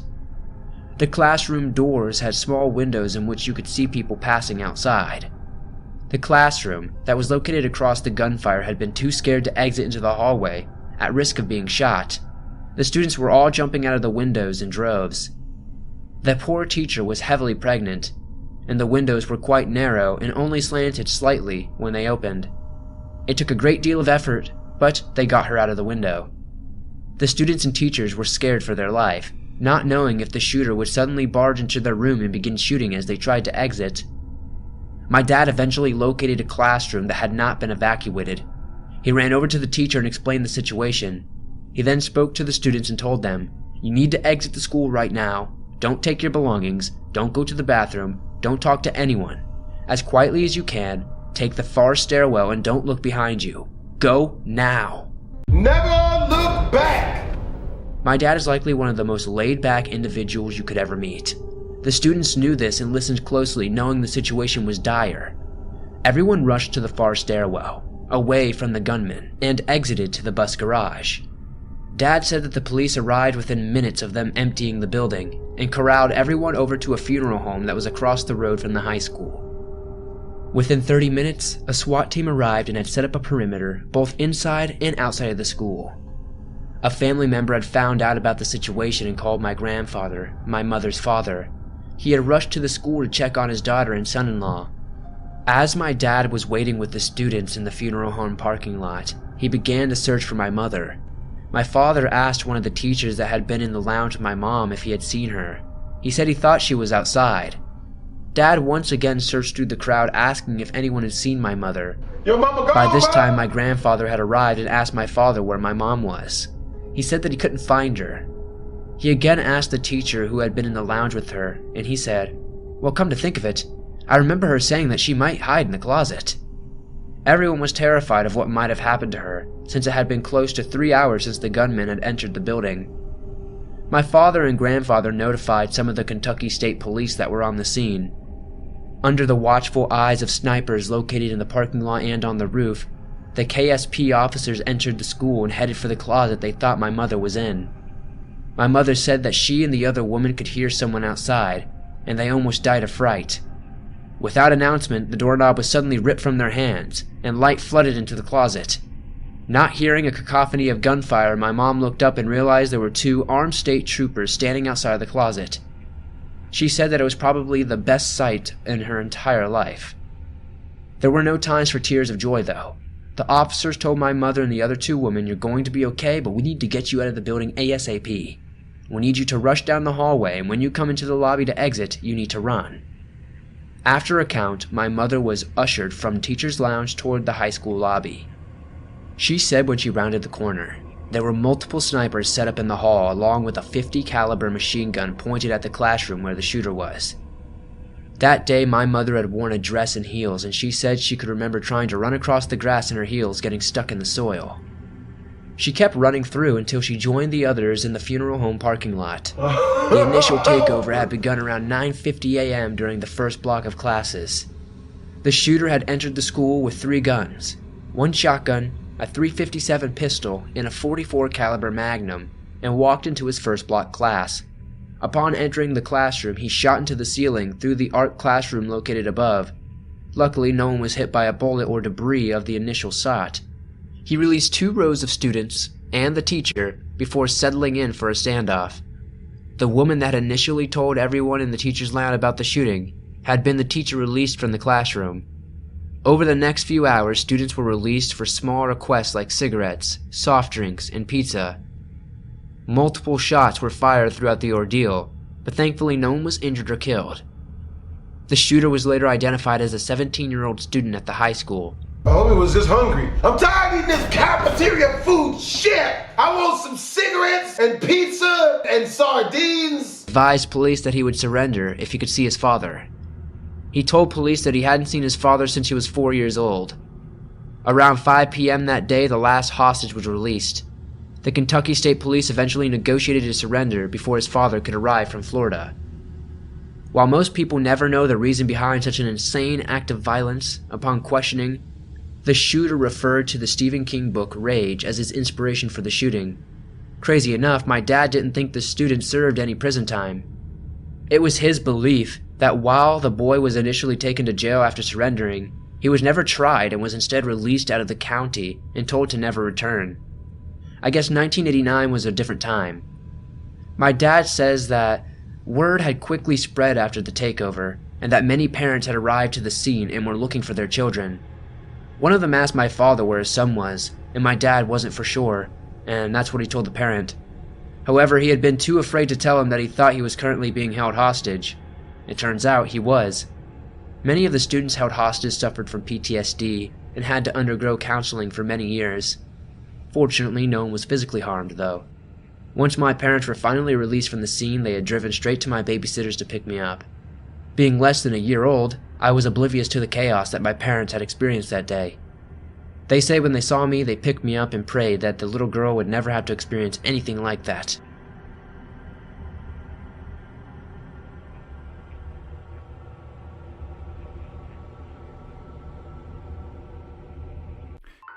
I work at a pizza joint in Chicago, and I unfortunately have the responsibility of delivering pizzas. This dude sounds like a murderer himself. Usually on the weekends, Man. and usually at night. I've asked my boss for day shifts, but she seems to ignore my requests and give me whatever shifts I don't want the most. I know being a pizza delivery man is somewhat of a dangerous job, but I never imagined anything like what happened to me a few months ago could actually happen. There is this one customer that always calls in and acts strange as hell on the phone. Sometimes he will just hang up on you. Sometimes he'll order pizzas normally, but make crazy sounds while he does, and then hang up. He calls and beats his meat into the phone? He called be like, hey, what are you wearing? Oh, yeah, put some sauce on it. So we like the cheese. Oh. We've always thought this guy was just an idiot playing pranks. He would make really weird comments too, like, I want to order a large pizza with pineapples, mustard, and your skin. What? I'll never forget that one. We usually just hang up on his ass now, and we all... Bruh, see, what's funny about me is I play along. Oh, okay, sir, since that is a specialty order, it's gonna take 55 minutes instead of the regular 35, and we're gonna need an extra $2 for every extra topping on there. So, i.e. the pineapples and the human skin. But we can have that to you ready and fresh. Always know it's him calling because his number is saved in our system. So he called again a few months ago and ordered a pizza normally. No bullshit, no weird comments or sounds, and gave his address too. I thought it would be interesting to finally deliver to this guy, and when I drove up to his house, it was something you'd see in a scary movie. An old as hell looking place right on the line where we don't deliver, not in the busy part of the city where most of our orders come in. The house looked like it was about 100 years old, and there were no lights on that I could see. I wasn't scared or anything, just looking forward He lying. to seeing what he looked like. When I went to the front door, I rang the bell, but it wasn't working, so I knocked. I realized I forgot the guy's soda and thought he'd give me for sure, or just freak out on me. Nobody answered right away, so I knocked again on this big door. He opened up after that second time. He was wearing this weird-looking mask around his mouth. Only his mouth. Oh, snaps, COVID? His eyes were opened wide, and I told him how much the pizza was, and that I was sorry I forgot the drink.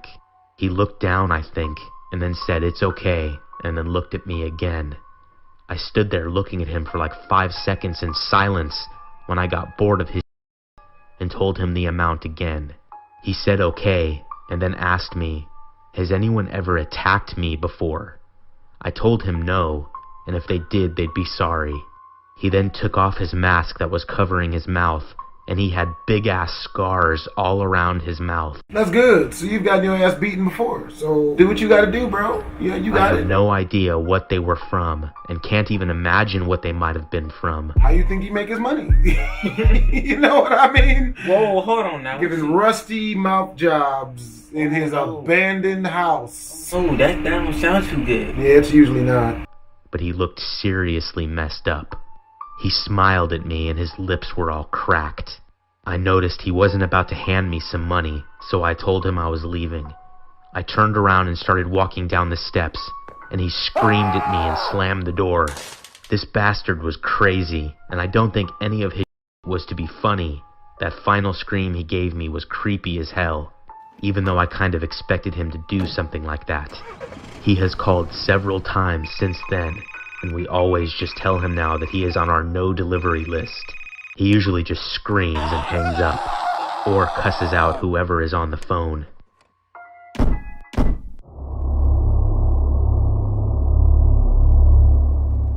Cocaine is one hell of a drug. More than likely meth, though. Meth will do it to you. Meth will have you out here running butt naked. Oh boy. I was on summer break and went camping with my friend and his parents. We went to the lake during the day and did the s'mores thing at night. His parents shared a tent while my friend and I had our own. I can't remember where the campsite was, and I'm not really in contact with my friend anymore. But 15 years later, I'm assuming it wasn't the safest place to camp. Here's why. I woke up sometime in the early morning, like 3 or 4 a.m., and immediately saw a man's face looking in the tent at us. He had unzipped the door just enough to stick his head inside. You catching a kick He to the looked face. absolutely insane. He had big eyes and wild hair. I was so stiff from fear, I That doesn't sound like the right emotion. literally couldn't do anything. The man kept moving his head from left to right. Damn that. Where I'm from, we give warning shots to the kneecap. That's pop! Pah! You're like, what you do that for? Hey, you know why? And if you bleed on my knapsack, I'ma shoot you in the other one. So you best roll out. Very, very slowly, as if it was uncontrollable. I guess my friend could hear me breathing loudly or something, because he woke up too. He had the same reaction as me, and just laid there in terror, looking at this mysterious man. I'm not certain how long he was sitting there looking at us, but it felt like hours, shaking his head back and forth. At some point, we heard a noise close by, and so did the man. He disappeared quick, and a couple minutes later we got out of our tent and woke up his parents. The guy was long gone. So y'all mean to I'm tell me y'all still sat afraid there? of camping to this. Just laid there, butt in the air, waiting for it to happen. Wait, butt in the air. You're not finna lay there while some random dude stare at me. You finna get the kick to the face or something. Do what you gotta do, and I'm gonna do what I gotta do. I am in my mid-40s. This is what happened nearly 20 years ago. One day, I visited one of my friends at his apartment, which was very old and shabby. There was an entrance to an elevator in the center of the corridor. I can't remember well, but my friend lived in Unit 701 or 801 on the 7th or 8th floor. So looking at the apartment building from outside the main entrance, his house was on the far left end. One summer day, my friend said he was alone and didn't have any plans, so we called 2 of our friends and had a drinking party. The 4 of us had been drinking since the early evening, and just before passing out, we all lied on the floor, turned the lights off, and started talking. While talking to each other, a beam of street light entered through the window and was shining on the ceiling. I guess the street lights on the first floor of the apartment complex were on. Of course, we were talking while gazing at the ceiling. All of a sudden, the white ceiling turned black, as if something covered up the light. At that moment, we looked out the window while crouching down. Someone with a creepy vibe was hanging on a steel bar outside. Oh, nah. See, look, that's doing some... The light was shining from behind that person. We could not see his face clearly. Then, after making an unidentifiable gesture, he smiled, showing his white teeth, without making a sound. We were so shocked at that moment that we stopped talking and were frozen with silence. Suddenly, one of us picked up an empty bottle of wine and ran toward the window shouting, "Kill that bastard!" But the creepy guy had disappeared. After a few minutes, we went out of the apartment to see where he had gone, but we could not find him. We could only hear his stomping footsteps and assumed he entered the corridor and went down the stairs. Going down the stairs is the only way that stomping sound could be made. It sounded like he descended to the first floor and was walking around, So we followed. General Caucasian people gonna hear the sound, see somebody hanging from 7 to 8 stories up, and then smiling wide and you can't see it, even got eyeballs, and you gonna chase after it? The black friend's still right there. None of them are black. That is what Caucasian people call tan. I don't think any of them are African American. At least one of them thought to think, I'm not gonna be the first one to jump up. I wouldn't have nothing to do with this. They'd be all on their own on this one. Followed down the stairs looking for him, but quickly returned to the apartment, still filled with fear. At first, we thought it must have been a robber or some crazy guy laughing in front of the window. That climbed 7 stories up? But when we came back to our friend's house, we were all shocked. The distance between the end of the corridor and the window of our friend's apartment was too long for someone hanging onto the steel window bar to jump across. Only a crazy person would try and fall to their death. Ordinary people can't even hold on to the steel bar. We thought that maybe someone had committed suicide by jumping from the roof of the apartment and cut the steel bar while Oh, that's a demon. That's the devil from hell. the first floor to see if a body was there. But there wasn't a single trace. After that experience, I never visited his house again. Yep, that's a friend. I'll leave you to your own devices. Oh, word? You haunted by Slender Man? Yeah, buddy. Hey, look, we can FaceTime. It's the best you can get out of me. I am a 19-year-old male, and this happened many years ago when I was very young. To give you an idea of the layout of our house back then, the living room has multiple windows that directly look out onto the back garden. There's a big gate in our driveway to stop anyone from getting in. Next to the living room is the kitchen, which also has more windows, but also the back door. This will be relevant to the story. So my mother was completing the household chores as she does one day. I was sitting in the living room watching television on the sofa with my back to the living room windows.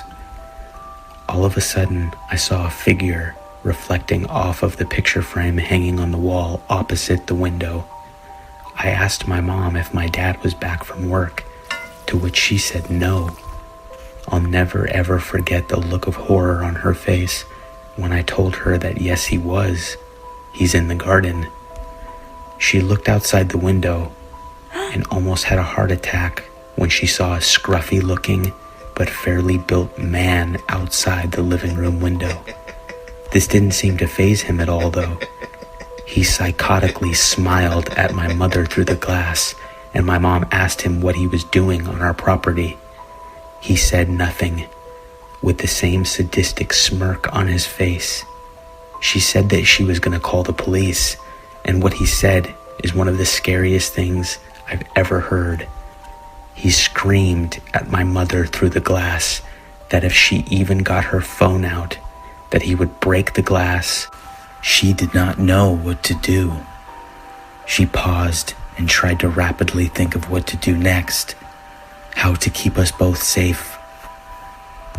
She wanted to protect me by calling the police, but she also didn't want him to hurt me if she did try to call them.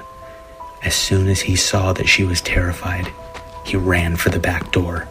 Luckily, it was locked because my mom has always been a paranoid person, so she always locks the doors. He screamed at her to let him in, or if she didn't, he'd find a way in and kill us both. My mother told He gonna do that anyway. Call the police. Call the police. Told him to off, which enraged him, and he pulled out a pocket knife and began bashing hard against the windows. I was still oblivious to what was happening, as I just thought it was my dad. I was very young. My mom frantically grabbed me, and I don't mean picked me up. She literally grabbed me off the sofa and booked it up the stairs. We were backing up in the upstairs hallway, looking for anywhere to hide, when my mom's younger brother popped out of his room with his headphones on. My mom didn't even realize he was home, and he clearly didn't hear the commotion downstairs because of his headphones. My uncle was 25 at the time and was really well built. He's intimidated a lot of people. My mom cried and told him that there's a guy who's trying to break in. While she's telling him this, that creepy lunatic screamed from downstairs that he was in the house. Which means you can kill him. Ha ha. In the streets, we like to call this have your way with him. He said cynically, "Boogeyman is coming out to get you," which he sure is. freaked me out. It freaked me out so much that I actually remember that to this day. Anyway, since the guy didn't know my uncle was home, he kept yelling and telling us to come out and that it wouldn't be painful. My uncle told us to lock ourselves in the bathroom and call the police. We did, and after 5 minutes of groaning and blatant violence downstairs, the police stormed in and found the guy bloodied and my uncle mercilessly. My uncle really didn't hold back. Turns out that he was a known pedophile, which is why he was watching me for so long while I was watching TV. Luckily enough, the uncle was a real one and showed him what he won. All expense paid trip to the infirmary. Oh boy. He'll enjoy such comforts as an adult diaper, a full body cast, and frequent temperature takings from the back. Rectally. Yeah, you know, I am really glad that somebody got the business for doing that bull. I'll never understand any of these people who always try to take the non-violent route. No, don't hurt him. You gotta do the right thing. He had it coming. You gotta kill him. My name is Dan. This happened 3 years ago. I moved out of my parents' house once I started making a steady paycheck. I'm a plumber, and one day I had to go to someone's house to fix some pipes. There was a married couple and their daughter living there. Their daughter was 22 at the time. She was 6 months older than me, and her name was Amanda. While I was working, she was talking to me, asking if I was single and stuff like that. And to be honest, she seemed pretty cute. We exchanged phone numbers and eventually started dating. And she even moved into my house. We were 3 months into our relationship and stuff. Dang, only 3 months and you moved her in? I guess she must have just been the right one. Started to get out of hand. She was always getting mad and annoyed so easily. She always started arguments and so on. This began to happen all of the time, even in public, which was incredibly embarrassing. One day I had enough and I had to break up with her, and I told her to leave and never come back. Amanda was pretty pissed off when I said that. I just ignored her. When she was packing her stuff, she finally left, or so I thought. After that day, she would always show up at my house, harass me, throw rocks at my window, and so on. I'd called the cops many times, but she was gone by the time they showed up. About a month later, when I came home from working, I would find her in her house, yelling at me to come back, or I'd find writing on my walls that would say, "Come back, or I'll kill you." The writing eventually went from pencil to marker, and then her own f***ing blood. And Jess, I'm being serious when I said blood. That carved my name a bunch of times into her arms and legs. Oh God! See, that's when you gave her too good of D. You know what I mean? A lot of dudes, man, y'all gotta realize you can't be out here giving them 110%. It's gotta be either one or done, 2 pumps of apology, or over abruptly. You know what I mean? That's the way to do it. Now on the other side, she won't ever come back, and it's a good chance she won't ever be your girlfriend because you gave her such terrible sex. But on the bright side, I haven't been stalked in years. She only got into my house because I forgot to take the house key back from her at the time. You better change In your life. hindsight, I'm such an idiot. I know. That psycho knew where my parents lived and showed up to their house during the night. My mom almost had a heart attack when she woke up to the sound of a knife being tapped on the window glass. When she woke up, she saw Amanda standing there, staring at her while psychotically smiling at her. Amanda did a lot, which really pissed me off, so one night, I decided to stay overnight at my parents' house. It was about 2 in the morning when I heard a tapping noise in the window next to me. I turned and saw Amanda staring right at me. Her eyes were wide open and red. She had bags under her eyes and a huge smile. I went outside and started yelling at her to stay away from me and my family, but she screamed at the top of her lungs and charged at me with a knife. I punched her right in the face, which knocked her out. I called the cops and made sure Amanda didn't wake up while they were arriving. The cops came quickly while Amanda was knocked out. They found my house key on her, and she was arrested and eventually sentenced for a long while.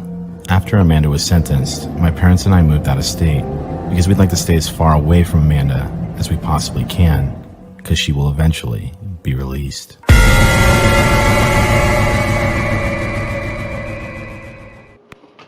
Man, I bet she was good in bed.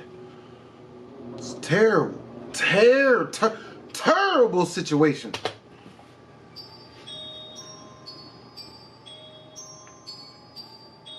This happened to me at the beginning of this year, just after I lost my husband to meningitis. I had moved in with my father and taken a job at a local hotel. It was a nice, cushy job that wasn't very stressful, and it was also nice to me in my grief-stricken state. The job was the night shift front desk manager position. So I was watching scary movies or listening to creepy podcasts that seemed to help keep me awake. My husband had never liked scary things like I did, so it was nice getting back to something that was mine. Being the night worker, I was always by myself during my shift. The hotel was new, so it wasn't creepy to be by myself, especially since there was always someone around as far as guests went, and on top of that, my boss was always a phone call away. I knew I'd have back. Is it just me, or is this beat in the background extremely catchy to me? Up if needed. Anyway, it was a night like any other. I was in the back office behind the desk, watching the cameras and listening to a podcast while twirling a pen around, waiting for hours to tick away. The hotel was pretty empty, so I felt more alone than usual. I looked down at my phone as my podcast ended and went to pick another one when I noticed movement outside the building on the cameras. A guest was walking in. I hadn't seen a car pull in from the driveway camera, but I chalked it up to me just not paying attention and went to the desk. The man walked in and I quickly noticed his clothes were dirty, tattered, and that he had this odd smell to him. Oh, homie just got done having a soup kitchen. You know what I'm saying? Y'all know what a soup kitchen is? Bodily fluid and hair samples, we determined that a bunch of old homeless dudes had an orgy in the car. Oh, God. Yeah. You know what that's called when they do that in there? It's called a soup kitchen. It's pretty rough stuff. We gonna edit that out. We gonna edit that out. Metallic smelling. I shook off the weird feeling and looked up at his face before greeting him. And I noticed that his eyes weren't on me, but the wall behind, just above me. I followed his gaze, wondering what he could be looking at, but there wasn't anything there. I was confused, but thought maybe he was lost in thought. I greeted him again, but his gaze still remained on the wall. I was starting to get freaked out, but kept my cool and cleared my throat. "Sir, is there something I can help you with?" I asked more firmly. Quickly, his eyes flicked down, and those eyes were wide and crazy looking. It startled me enough that I took a small step back. His previously blank expression grew into that of a crazed, wide smile. He was missing teeth, and the second his lips parted, How you gonna lick him? You only got 3 left. His teeth look so erratic. You're gonna push one of them out with his tongue on accident. You got 2 left now. I could smell his rotten breath. Ooh! It made my stomach churn. Ooh! Before I could open my mouth, I watched his eyes slowly creep up and down my body, as if he were undressing me with his eyes. Then his eyes moved to my hand, and his smile faded into a hate-filled glare. His eyes were on my wedding ring. Well, man, dude, don't you hate it when you meet a girl and then you realize that she's cheating on you with her husband? Me too! I hate that! Well, yes, I still wore it as I wasn't ready to give it up yet. "What the heck is that?" he asked, his voice thick and gruff and full of anger. "My wedding ring, sir. I'm married," I said, thinking maybe he was drunk. His glare got worse as his eyes met mine again. "Married? You lying bitch! You never told me you were married! You lied to me!" You mean? I don't know you! "Sir, I don't know what you're talking about, and I'm afraid that I'm going to have to ask you to leave." I was so scared at that moment, but tried desperately not to cry. He was still shouting at me, So, you're kicking me out of my own home? You're a little hussy. I'm taking what's owed to me. Get over here! He reached across the counter to try and grab me, and I let out a scream, stumbled back, tripping over my long skirt. I crawled quickly for the office door as he rushed to the counter. He grabbed my shirt, tearing it down the back as I went to slam the door shut, and I slammed it on his hand, making him scream in pain as I heard the bones break. You should have started kicking his fingers, the ones that are protruding out the other end. I started kicking them shits. As he let me go, I managed to finally shut and lock it before going into my boss's office. And as I dialed 911, I could hear him screaming at the office door, kicking as hard as he could to get it open. The operator stayed on the phone with me until the cops arrived. It took 3 grown officers and a taser gun to take him down and get him in the car. When everything was safe, I was sat down for a statement, and my... Bruh, it don't get thirstier than that. Apparently, homie was having that same internal struggle that SpongeBob was having when he was inside of Sandy's non-water-filled house. You know what I mean? I don't need it. I don't need it. Definitely don't need it. I don't need it. I don't need it. I definitely don't need it. The minute you saw that wedding ring, you looked at her like, I need it!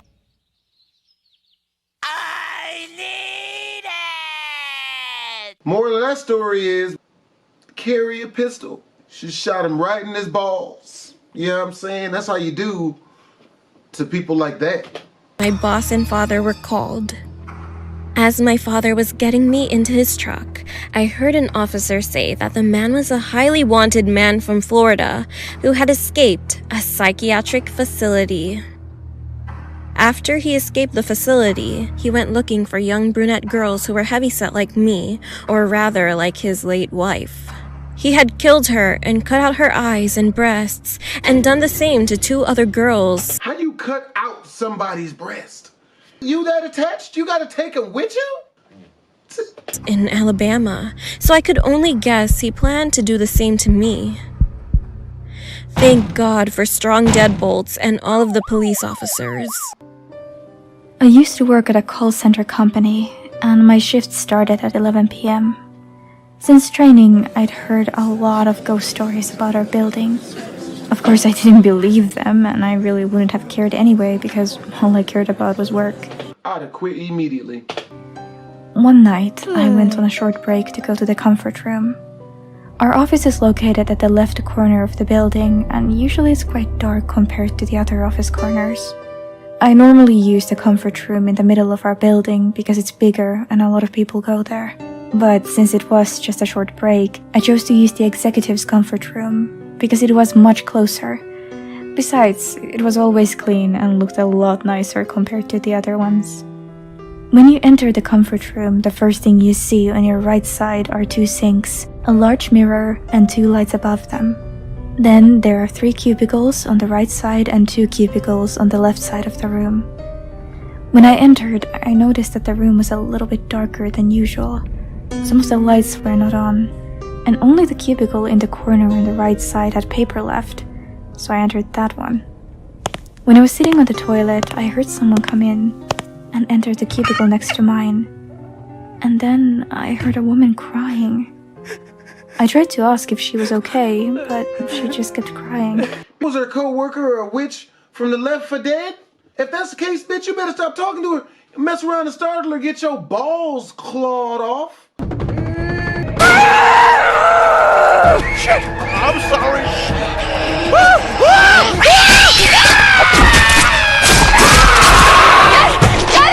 Yeah, it's a female, my bad. I did titty balls. As I finished my business and stood up, the crying suddenly stopped. Concerned, I stood outside the door of the middle cubicle, knocked slightly and asked again if she was okay, but there was still no answer. I tried peeking under the cubicle door, but no one was in there. But I could have sworn I heard someone come in earlier. I felt a bit spooked as I remembered the ghost stories that my coworkers used to tell about our building. I started walking fast to the exit, but somehow the doorknob that was fine when I'd entered was now broken, and I couldn't get the door to open. I was getting actually scared. The crying began again. I started banging on the door and shaking the doorknob. It was no use. And then the sound of the woman crying started getting closer. Panicking, I also started crying while banging desperately on the door. The crying stopped. I could feel the woman standing right behind me.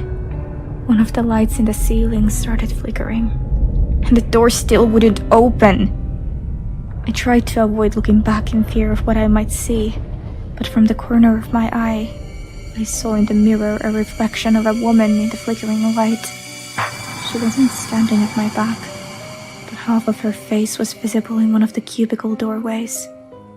I closed my eyes. I was soaked in cold sweat. I remember shaking from fear, thinking I was going to die. I started praying as I cried. Only a minute or two, though it felt much longer, passed before the door suddenly opened and a maintenance lady stepped in. I was so relieved. I told her about what had happened, but she just apologized for the broken doorknob and ignored everything I said about the crying woman.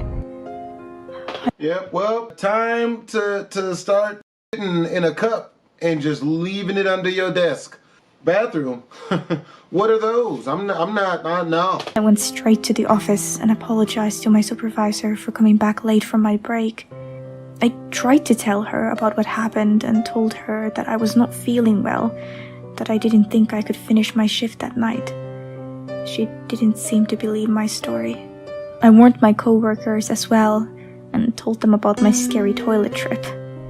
I never went back to that comfort room ever again, and eventually left my job a few months later. Months? Bruh, I'd have left immediately. Damn that. Screw this rent, man. I'd have slept at a bus stop. I don't give a shit. Hell no. Ghost in the gym. It was in 6th grade in junior high school. I remember this one specific day when there was a thunderstorm. I was heading to gym, where the gym teacher greets each student outside of the girls' locker room as usual. I went inside the locker room. I was getting ready to change into my gym clothes as usual, and I noticed at the corner of my eye, a shadow was walking past at the other side of the lockers. I looked and said, "Is anybody here?" There was no answer, so I took my gym clothes with me and thought stupidly that I should follow where the shadow was heading. Well, she ain't black. We know that. I went to the back of the lockers where the shower room was. I opened every curtain from each shower booth except the one in the last. All of a sudden, the light that was illuminating in the back started to blink. I don't know where my courage came from, but I decided to open the last curtain in the back. And when I did, there was nothing. I turned around, but then I heard someone crying in the shower booth. So I opened the other curtain again quickly, but still, there was nothing. It was rather strange to me because at that moment I felt cold. I heard in the distance talking, and it was a few girls walking past. I asked them if they saw anyone who was crying, but they said no. It was literally weird. When all the students arrived, the gym teacher asked one of the girls to open the gym doors. Usually, I'm the one that opens the gym doors, but she decided to let someone else have the turn. We were waiting for her, and then we heard a loud, sharp scream. Shortly, that girl ran into the locker room and cried. We were all confused, and she told us that she saw something, a baby, covered in blood. I went to the gym. The keys were on the floor. The gym door was opened, and I tried to turn on the lights, but they were completely off. I wasn't sure, but thought maybe, somehow it was due to the thunderstorm. I couldn't see anything because it was too dark, and when I stepped inside the gym, I heard crying. It was a baby crying, and it was coming from the stage. I was frozen, but I wanted to check what was going on here. I went closer to the stage, but the crying abruptly stopped and was followed by a crack noise. Then I heard crying from another girl. She was sobbing. All of a sudden, the lights were on. My teacher grabbed me and asked if I was okay. I told her that I heard something but didn't see anything.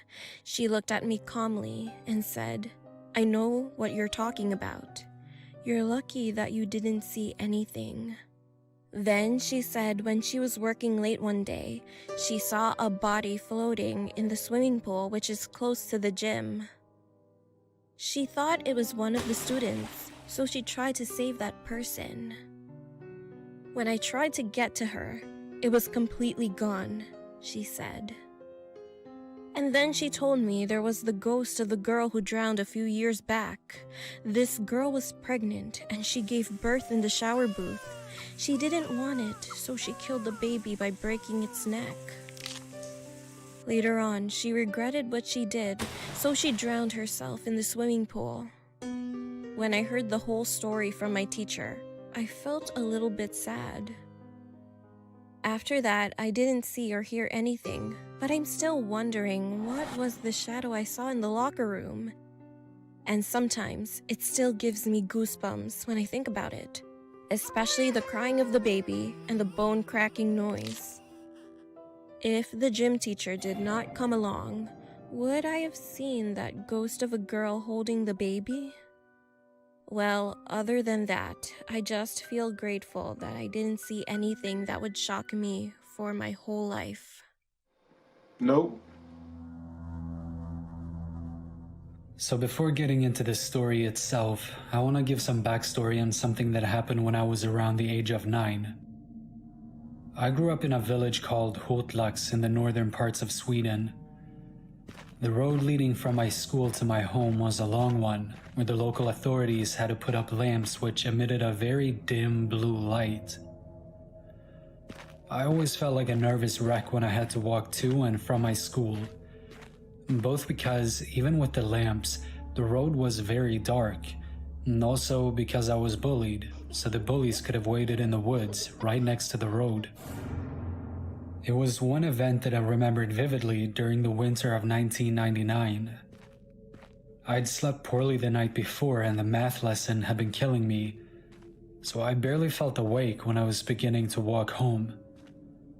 The lamps were off, which isn't really so weird, as the sensors for the lamps were pretty low, so any kid could have taken a flashlight, put it towards the sensors, and after a few seconds, the lamps would shut down for a few minutes. Since I was so tired, I'd closed my eyes when I started walking.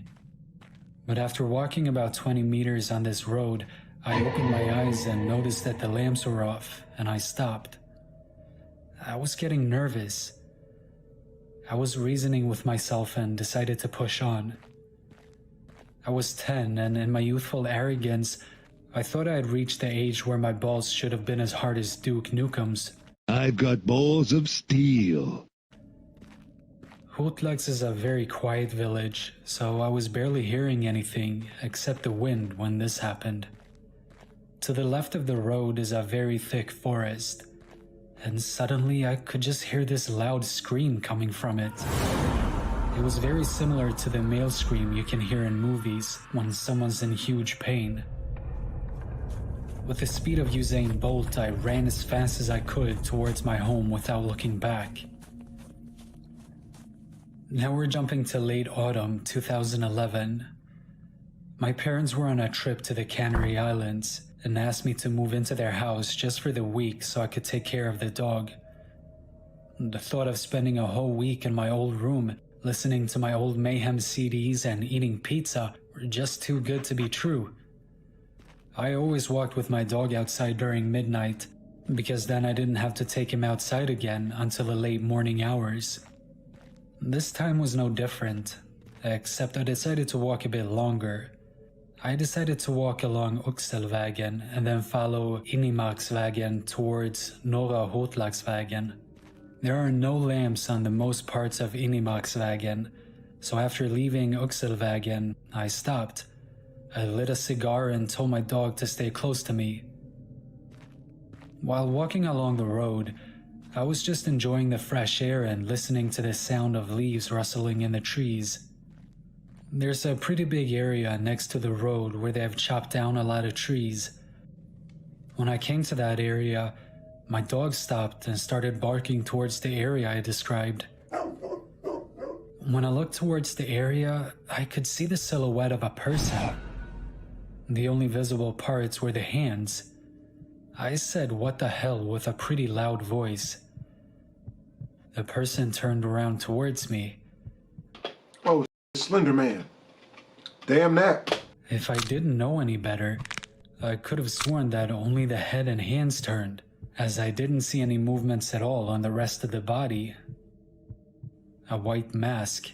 The guy was wearing a white mask with a slit for each of his eyes. My dog started... Wow, dog. You started this by initiating conversation by barking at him. Now you want to act all timid. These dogs ain't loyal. Whimpering. The guy raised his right hand with all of his fingers pointing towards me, and he screamed. It sounded like the exact same scream I had heard as a kid walking home from school that afternoon. What must have been survival instinct, I just started running.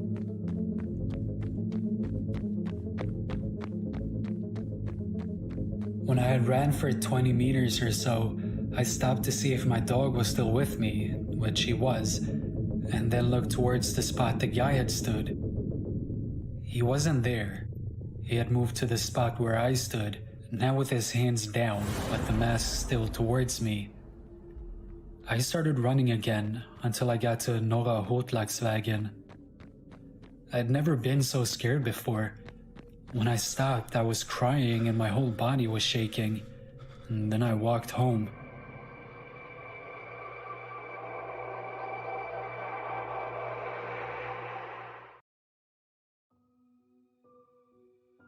This happened when I was in my junior year of high school. I was picked as a candidate for a beauty contest, but I didn't know how to sing or do something out of the ordinary. So I decided to dance with two of my friends from class. We planned it in class and agreed to rehearse our choreography immediately. There was an empty house in front of my house that had a caretaker. My mom and the caretaker were friends, so I asked her if I could use one of their empty rooms to rehearse our dance. She agreed, but told us that the electricity doesn't work, so it was best to practice during the daytime. The house was pretty big. It was 3 stories tall with a rooftop.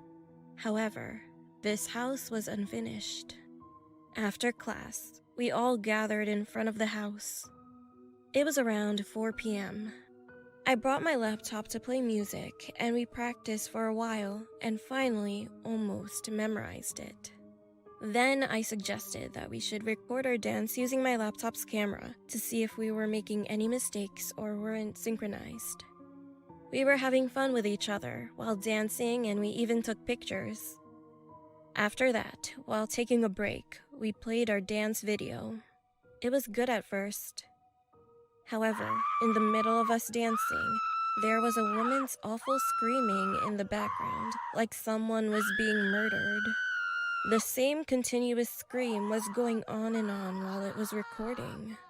It was already getting dark outside, and we were in shock that we couldn't even move our bodies at all. We knew that we were the only ones in the room. And of course, we would have stopped our practice if there was someone else there. And furthermore, we did not remember hearing anyone scream continuously. Shaking my hands with Run, ho! What are you doing? fear, I decided to rewind the video and play it again. No! The same screaming was in the video, but for some reason, this time her voice was much higher and very sharp. I've never heard that kind of horrific voice in my whole life. We then turned off my laptop, screamed, and ran outside of the house. When we got home, we explained it to my mom, but she thought we were being paranoid at first. But when I played the video, she was creeped out too. Mom didn't say anything but forced me to delete the video. Ever since then, we never rehearse there anymore, and every time I look outside my window, I am scared that I might see the lady behind those screams. My name is Christian. This happened 3 years ago, and I was living in a dormitory with my best friend, Miko. I was a civil engineering student at that time, and Miko was a pharmacy student. The dormitory where we were staying had 9 rooms overall. Our room was quite small, but enough space for 2 people. The kitchen was at the opposite end of the entrance door, and we had no fire exit. The restroom was just at the left side of the kitchen, and the bed, that we even shared together, was on the right side. They had to share a bed? Ugh. And there was a table in the middle where we used to eat, or make it as a study table. Our dormitory had rumors about ghosts in there, but we hadn't encountered any in our 2 years staying. So one day on Friday morning, before going to school, we decided to put a hot cup of coffee in the sink. I know that was such a stupid thing, but we were curious about it. If this became empty when we came back from the school, then this is a haunted dormitory, I told him. Then we left for school, and soon I forgot about the coffee thing because I was quite busy with the calculus examination. After that, when I came back to the dorm, around 7 p.m., I saw Miko was sleeping in his bed. It was quite weird since usually when I come back to the room, he was either playing games or cooking in the kitchen. But it didn't bother me since it was a midterm season and I thought that he might just be exhausted. Suddenly, I remembered the mug of coffee that we put in the sink earlier in the morning. I put my bag on the table and headed straight to the sink. I saw the coffee was still full. So I said, "Told you, there's no ghost." So I poured out the hot coffee and washed the cup. Right after I washed the cup, my phone inside my pocket vibrated. Someone was calling me. I looked at the phone, and it was Miko. I stared at the bed where Miko was still lying and sleeping. I shouted, "Hey man, why are you calling me?" But he didn't respond. So I thought inside my head, did he leave his phone at school? I answered the call. "Hello?" To my shock and disbelief, it was Miko. It was his voice, and he said, "Dude, just eat without me if you're already hungry. I'm still at the mall buying our food supply for next week." I was frozen. I was so confused and terrified at the time until I got the courage to say, "Are you serious?" He said, "Yeah, sorry, but I'm almost done at the counter. I'm just going to drive home now if you can wait. Let's eat together. Bye," and hung up. I was there standing still in the kitchen and couldn't move while still looking at the man in the bed. Then I realized the cup of coffee. We left it in the morning. When I went to the dorm, it was not empty as we expected, but it was still hot. It should have cooled down. I looked back at the sink for 1 second, and to my terror, when I looked again at the bed, he was no longer there. I screamed, ran out of the room, and waited for my best friend. When Miko was finally home after 40 minutes, I told him what happened and saw his confused, scared reaction. After that night, we decided to transfer to another dormitory, and fortunately, nothing happened anymore in the new place. But I will never forget this memory, forever. I bet you won't. Ah! What a pleasant way to begin my 3 a.m. shift at Mercy Hospital. The first thing I did as I sat down was cut my finger. It was a paper cut. And despite working at one of the largest hospitals in the state, I couldn't find a single band-aid laying around. I sucked on my index finger like a vampire while I scrambled my desk for that band-aid. I found one.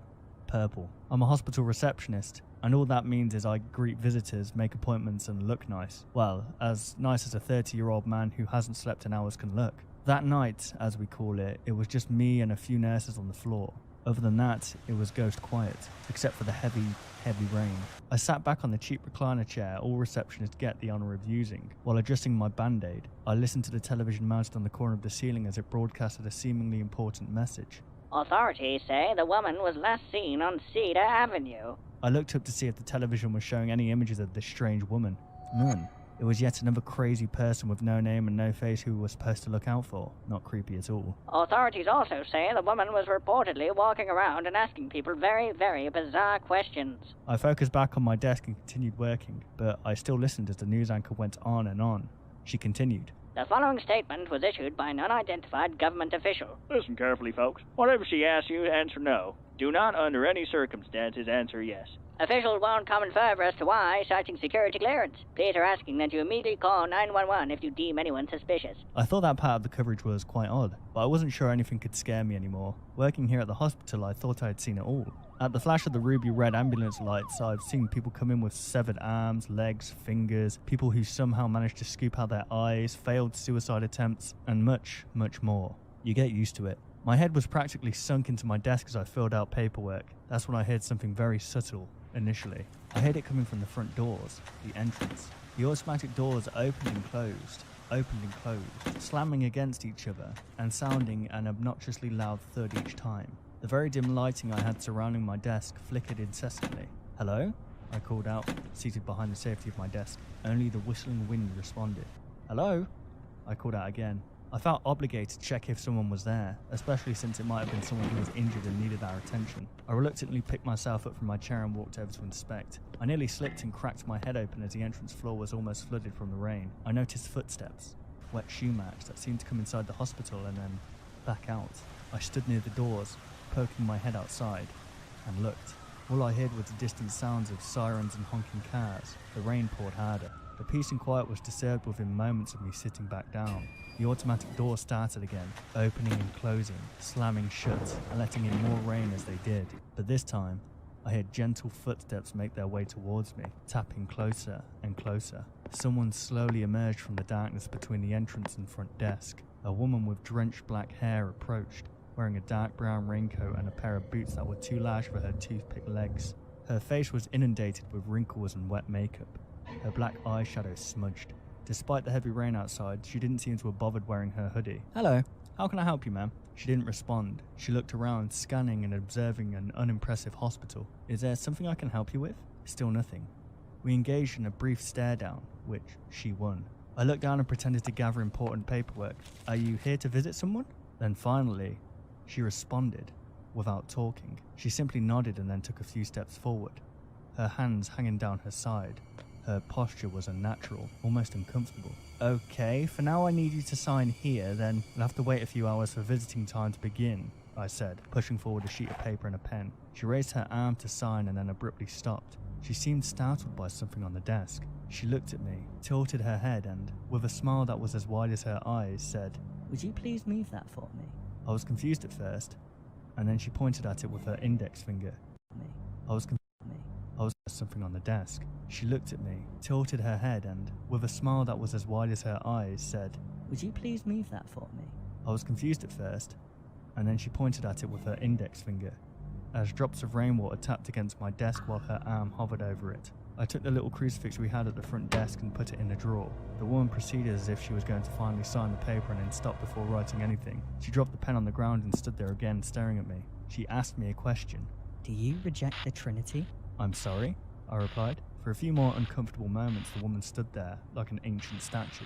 I had no idea what she meant by the question. "Ma'am, who exactly are you here to see? Family? Friend? What's your relationship with the patient?" Before I could finish talking midway through my question, the woman turned around and walked out the door, still smiling and her eyes as wide as I'd ever seen on a person. I went back to work and tried to move on, but her creepy mannerisms were trapped in my mind throughout the night. At around 4 a.m, I spotted one of the children in our hospital walking down the hall. "Nina, is that you?" I called out. All the kids in the hospital knew me. I was proudly considered one of the cooler employees. I let them break the rules. I brought them snacks upstairs and even told them scary stories, despite their predictable regret later on. The nurses would get angry with me every time I held one of my scary story nights. They always had a bunch of bed sheets to change the next morning. I only did these things for the kids when I wasn't busy, when it was a quiet night, and this was one of those uneventful nights, which of course was a good thing. Anyway, it was very odd to see Nina awake at that time, walking down those shadowy halls. She was absolutely terrified of the dark, and yet there she was. Nina, is that you? I squinted my eyes as I walked towards her. Sorry, Matt, she began. I don't want to be there anymore. She had dragged her blue blanket along with her, which was her way of gesturing to us that she wanted to move to another room. The other kids bothering you again? I asked.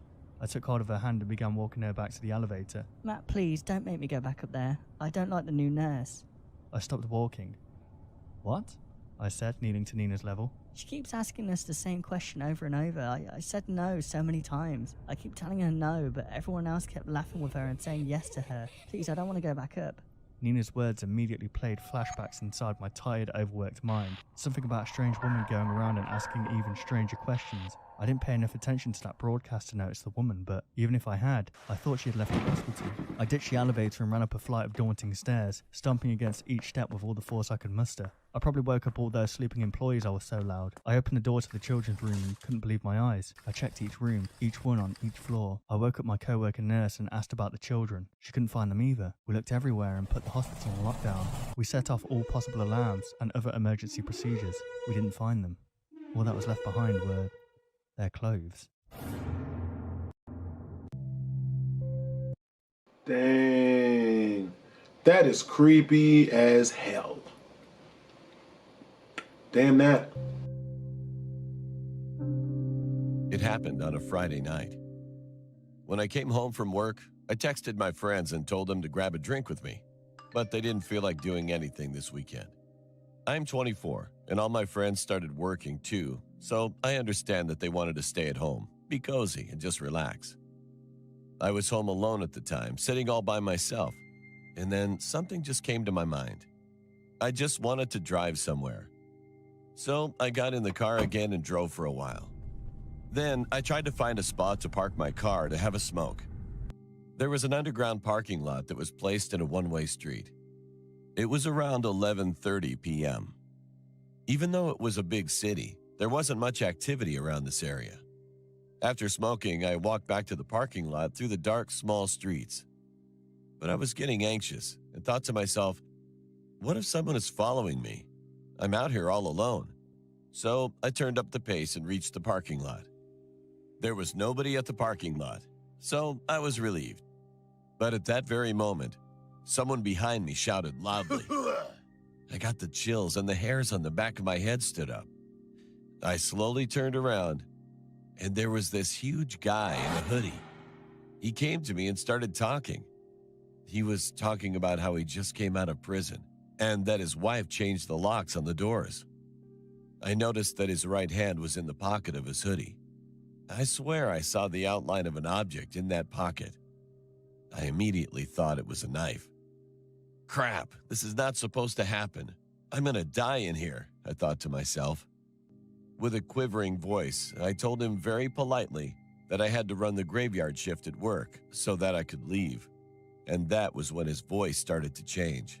He angrily said, "No, you have to help me." I reached in my pocket and took out $30. That was the only money I had on me, and I just handed it to him. He took the money, but became angrier and shouted, "Hey, man, is this the only money you've brought?" He took another step and was much closer to me. But what happened next was a miracle. A loud sound came from a door that was shut outside the parking lot. He got distracted and turned his head around, and that is when I rushed to the elevators.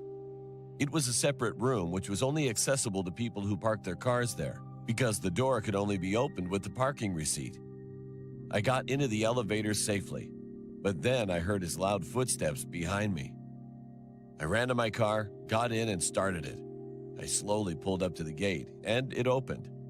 Although I could see the guy charging at me when I tried to get out of the parking lot, it was too late for him. I stepped on the gas and drove away as fast as I could, and it only took me 15 minutes because I was using too much gas.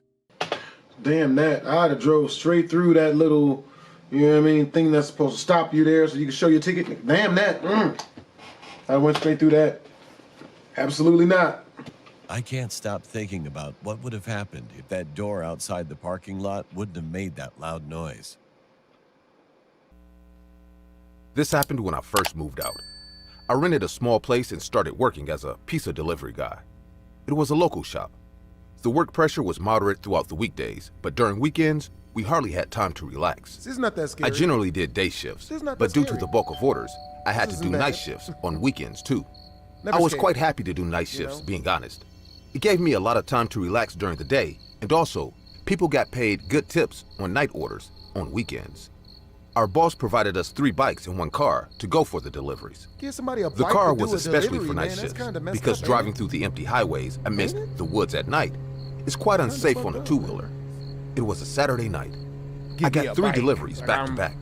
The first 2 deliveries were close, but the last one was on the outskirt of the town. It's not a good look. After 5 minutes of drive in the town, I drove onto a dusty road. Only 5 minutes? The GPS tracker showed me the way. I was driving amidst the dense forest. My car headlights were the only light around me. I could hear the owls hooting and the crickets chirping in the distance. After continuing like this for a while, my GPS tracker showed me a turn on my left. As I reached near the turn, I noticed a dark road going that way. Without GPS, I would have surely missed this turn. Yeah, you'd have been late as It was hell. 11 p.m. when I finally reached the Wouldn't none of your location. pizzas would've got A delivered, sketchy-looking nigga? wooden house stood in front of me. I got out of my car, holding the pizza box in one hand and my phone in the other. The house was in complete darkness. I walked to the main door and rang the doorbell. The porch light lit up above my head. I felt a bit relieved that someone is inside. I was standing there, waiting for the door to open, just when a woman spoke from the inside. "Who is it?" I said in an awkward tone. Ma'am, it's me, the pizza delivery guy." A few moments went in silence. The door half opened. A terrified-looking partial face peeked from the darkness. Oh, It damn, was a woman. bitch. I could only see her God one damn, wide she eye. ashy? She then said, "Oh, it's really you."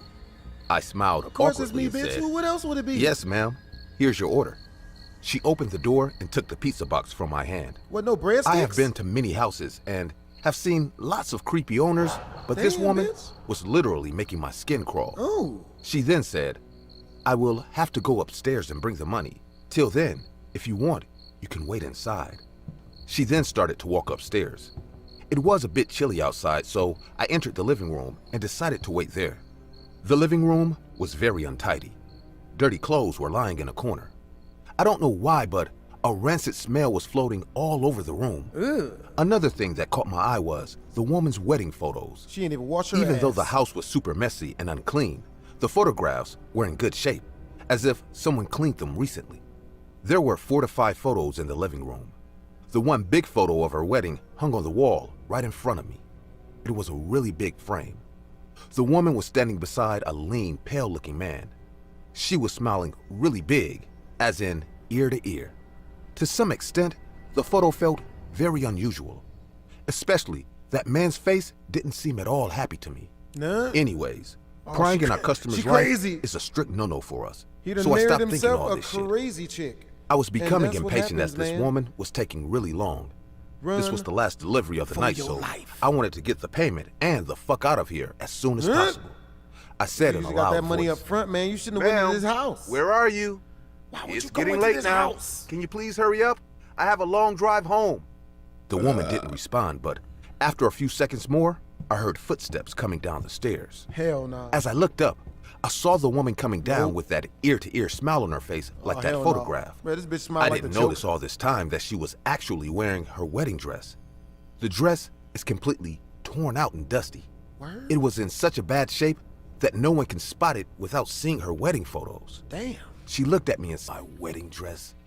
Now, I got hella awkward and replied, "Ma'am, please Huh? make the payment so I can leave. Yo, give me It's the getting money. very late now." Don't play these games with me. She raised her skinny pale hand towards Huh? me and said, She had money? "Take it." As I reached to take the money from her hand, she dropped the cash She on put the it floor. right into her vagina. I thought it was an honest mistake, so I got down We to gonna pick it edit up that from the out. floor. While I was picking up the money, my eyes went to the couch, kept in the middle of the living room. My blood froze then and there. Oh, hell no. I didn't know what to say because I saw a dead body lying under the couch. Nigga. The dead body had started to rot, which clarified the rancid smell all over the house. I could identify the body in a wink. This is the mistress of the house. She opened the door and a few seconds ago let me in. But What the if fuck? she is dead, then who is standing in front of me right now? No! I slowly looked up and saw the woman standing and leaning on my face. Her eyes were gushing out. Her smile made me feel like I've been drowned in the darkest darkness. She laughed and said in a demonic voice, "Don't I look beautiful in my wedding dress?" I screamed at the top of my lungs and ran for my life. After getting out of the house, I looked back once, only once. The woman was still standing at the doorway. She was laughing like a creature from hell. Her laugh was echoing all around the woods. Nope. I started the car with trembling hands and drove as fast as possible. I went straight home that night. The next morning, I called my boss and told him this entire thing. He laughed at me at first and said I might have been hallucinating. But then I went to the cops and told them to check this house. Everyone was obviously mocking me at the beginning. When we all got into the house, they all got shocked and terrified, just like me.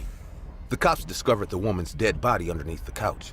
Oh, hell She was lying no. there dead for at least 2 to 3 days. Oh, hell no. I told the cop that she was the one who opened the door, and I didn't at all hallucinate the hell entire no. incident. But the horror didn't just stop there. Yeah, right, buddy. After You was on them searching the drugs, entire buddy? house, the cops found another dead body. They Is that nigga found in a a dried thong? corpse tied up to a chair in the basement. Why is he in a It was a thong? man's corpse. Someone starved him to death. The cops investigated the entire matter, and the story unfolded, scaring the hell out of all of us. The man and the woman were living in the house. The woman was very suspicious in her married life. She drove her husband crazy whenever he used to go outside. Damn. One day, the husband got paranoid about his wife and decided to leave her. The wife somehow managed to drug him in his sleep and then tied him to a chair so that he could never leave her. Oh, hell no. But during this process, she tortured her shit. husband, which eventually led This to bitch his looked death. like Michael Jackson. The woman turned into a lunatic after her husband died, and she too Nigga. committed suicide. I have stopped working as a delivery guy at night. Even though it was the most horrifying incident of my life, I still find it really uncomfortable that the woman's spirit found me to make her story heard. What the fuck? Nigga, run, bro. You don't see that? You don't feel that? Story number 2. Before I begin this story, I want to warn everyone to stay away from dark web. Nigga, you in the jail? Last month, I had a small That shit look like he gathering was in at my jail. place. I invited a couple of my office colleagues, and we all drank and watched Your the nigga's football name is match. Dora? It was a men's night out, hence everyone got really drunk and Men's lost track night? of time. That's There were gay. 3 of us, me and my 2 colleagues, Max and Andy. Gay? We work in the IT department of a multinational company. The night was going well, but suddenly, Max brought up the topic of dark web. He said in a serious tone, "Very few people have the actual guts to surf the dark web. If you lost your way there, you have no idea what horrible things will come up." In my college days, I also accessed dark web once or twice, but nothing horrible took place. I said in a mocking tone, "Well, I think people spread a lot of rumors about the dark web. It's not that dangerous at all." Andy said, I never want to step in that arena. One of my college seniors told me that a guy ordered drugs from the dark web once, but instead, someone sent him the dust of human bones, which he snorted. I said in a surprised voice, "What? What happened to him?" Andy replied while taking a sip from his beer bottle, "That guy barely got out alive. My senior told me he bled terribly from his nose." I laughed and said, "I think your senior lied, dude. I can show you dark web is not that scary at all." I got up and turned on my laptop. The dark web actually is that scary. Please don't go. Max and Andy sat beside me on the couch and we started to surf the dark web using the Tor browser. I was drunk and got adamant. I still regret going to the dark web just to prove a stupid point that night. I was going through the hidden wiki of the dark web. There were a bunch of links to various sites. DuckDuckGo search engine? That place with sex for the animals? We found a site that helps you to hire a hitman, and then a site where you can upload torture videos and earn money from the viewership. Ooh. The more I searched, the weirder everything started to become. Max said, "Dude, can't believe some people can be this creepy in real life." I was about to click a new page when Andy pulled my attention to a link. Ooh, let's hire The a link hitman. read, http://truefootages.onion. What they mean colon? Is that a link for butt stuff? You gotta stay away from that shit, man. That shit's everywhere. I said, "Let's check out this link." Max grabbed my hand and said, "I don't think we should click on random links, Matthew. Let's just get out of this and watch the game. Seems like you are not one of those people who have the guts to surf the dark web, huh?" Duh, nigga. I later realized how I insulted him, but I know I should have listened to Max that night. Without saying anything more, I clicked on the link. The This is how screen started to everybody load. dies. Andy and Max kept staring at the screen with big wide eyes. I thought it would be some kiddish jump scare or something similar to that, but as the page finished loading, a zip file started to download on my laptop. Andy said, "Hey, it can be some virus, you know. It can crash your machine." I replied saying, "I have a strongly built antivirus and the system would have blocked the download if it was a virus in the first place." Nope. Anyways, fall for this. after the file downloaded, I extracted it in my laptop and Don't it you came fall for across this. with 3 MP4 files in it. I finished my beer in one sip and said, "Are you ready to watch some dark web footages?" and smirked. Are you ready to watch some snuff film footages? That's what he really meant to say, but he had to keep it PG because of YouTube nowadays. Max and Andy were curious too, so they nodded. As I played the first footage, a small wooden house appeared on the screen. The house was located in the countryside. The person who took the footage started to walk towards the house. As he opened the door, we saw old furniture and damp clothes lying here and there. It was evident from the condition of the house that no one lives there. We could hear the heavy breathing of the person who had the camera in his hand, but it was hard to guess whether it's a man or a woman. The person stopped near the stairs, standing in the living room. I was obviously getting bored, but suddenly, Andy said in a whispering tone, "Did you hear that sound?" I asked, "What sound?"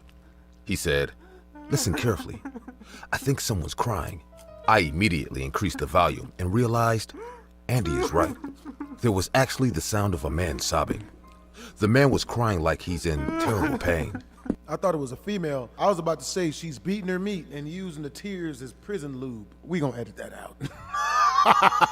The camera started to go upstairs. Now, our heartbeats got faster. As the person with the camera reached upstairs, the video ended. Without any hesitation, I played the second video. The second video started showing a corridor lying ahead of the camera. This time, the cry could be heard more clearly. The camera kept moving towards the corridor, and it came near the door. Max said, "I think there's someone inside the room." Andy shushed him, saying, "Watch it quietly." You think? Now, the person behind the camera went to open the doorknob, and we saw a pale-looking skinny hand with lots of rings on its fingers. Oh, The shit, red it's nail James polish on Charles. those fingers made the hand look even creepier. We female realized Thanos. it's a woman, probably in her late 40s, filming this video. As she assy twisted as the shit. doorknob and opened the door, Oh, a no. vicious sight took place. What the There was fuck? an old man tied up to a chair placed Old in man? the middle of the room. With pink It hair? was this man's who cry we heard on the first Why? footage. Why are his tears purple? Is this James Charles? Seeing the woman with the camera, the man started to cry even louder.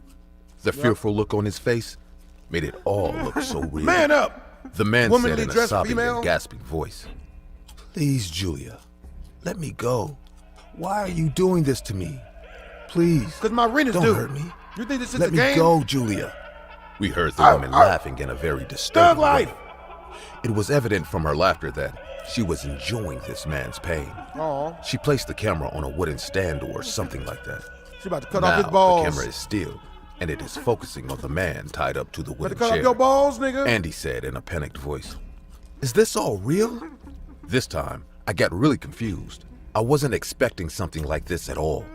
The man kept sobbing, and there was no sign of that woman for a few moments.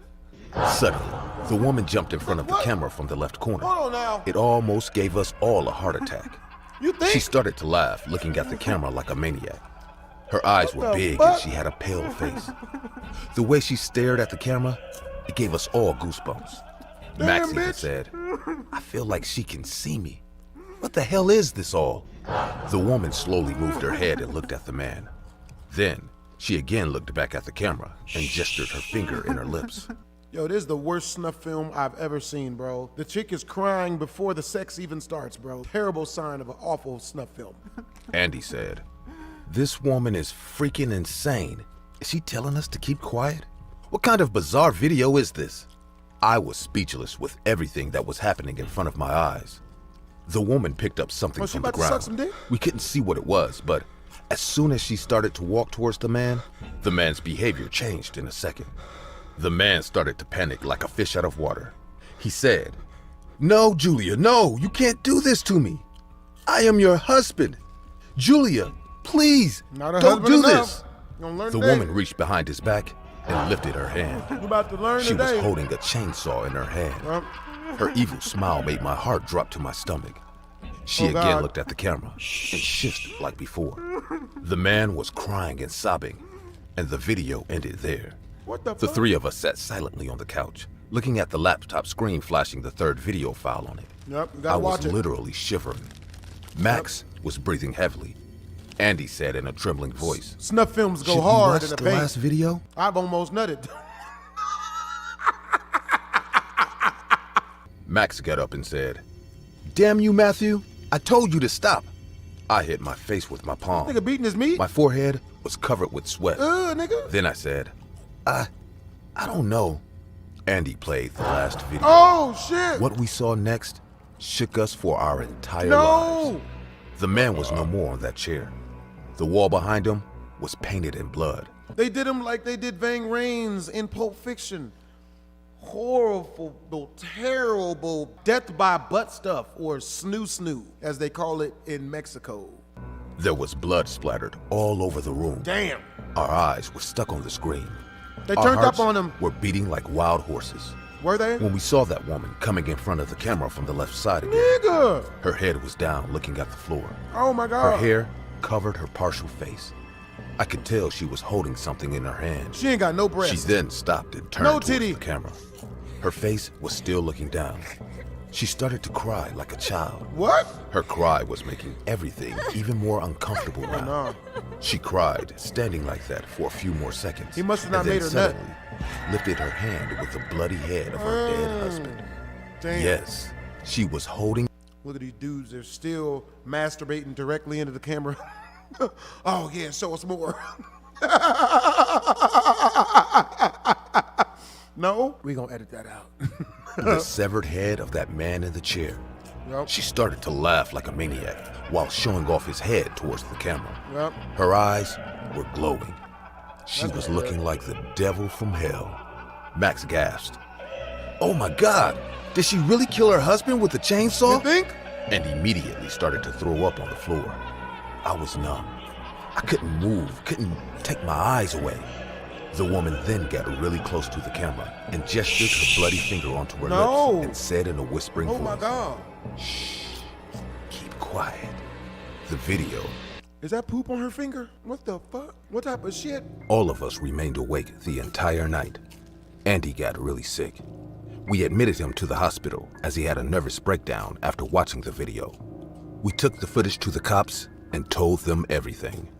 The cops are still investigating and looking for a woman named Julia who cut her husband's head off with a chainsaw and posted the entire incident on the dark web.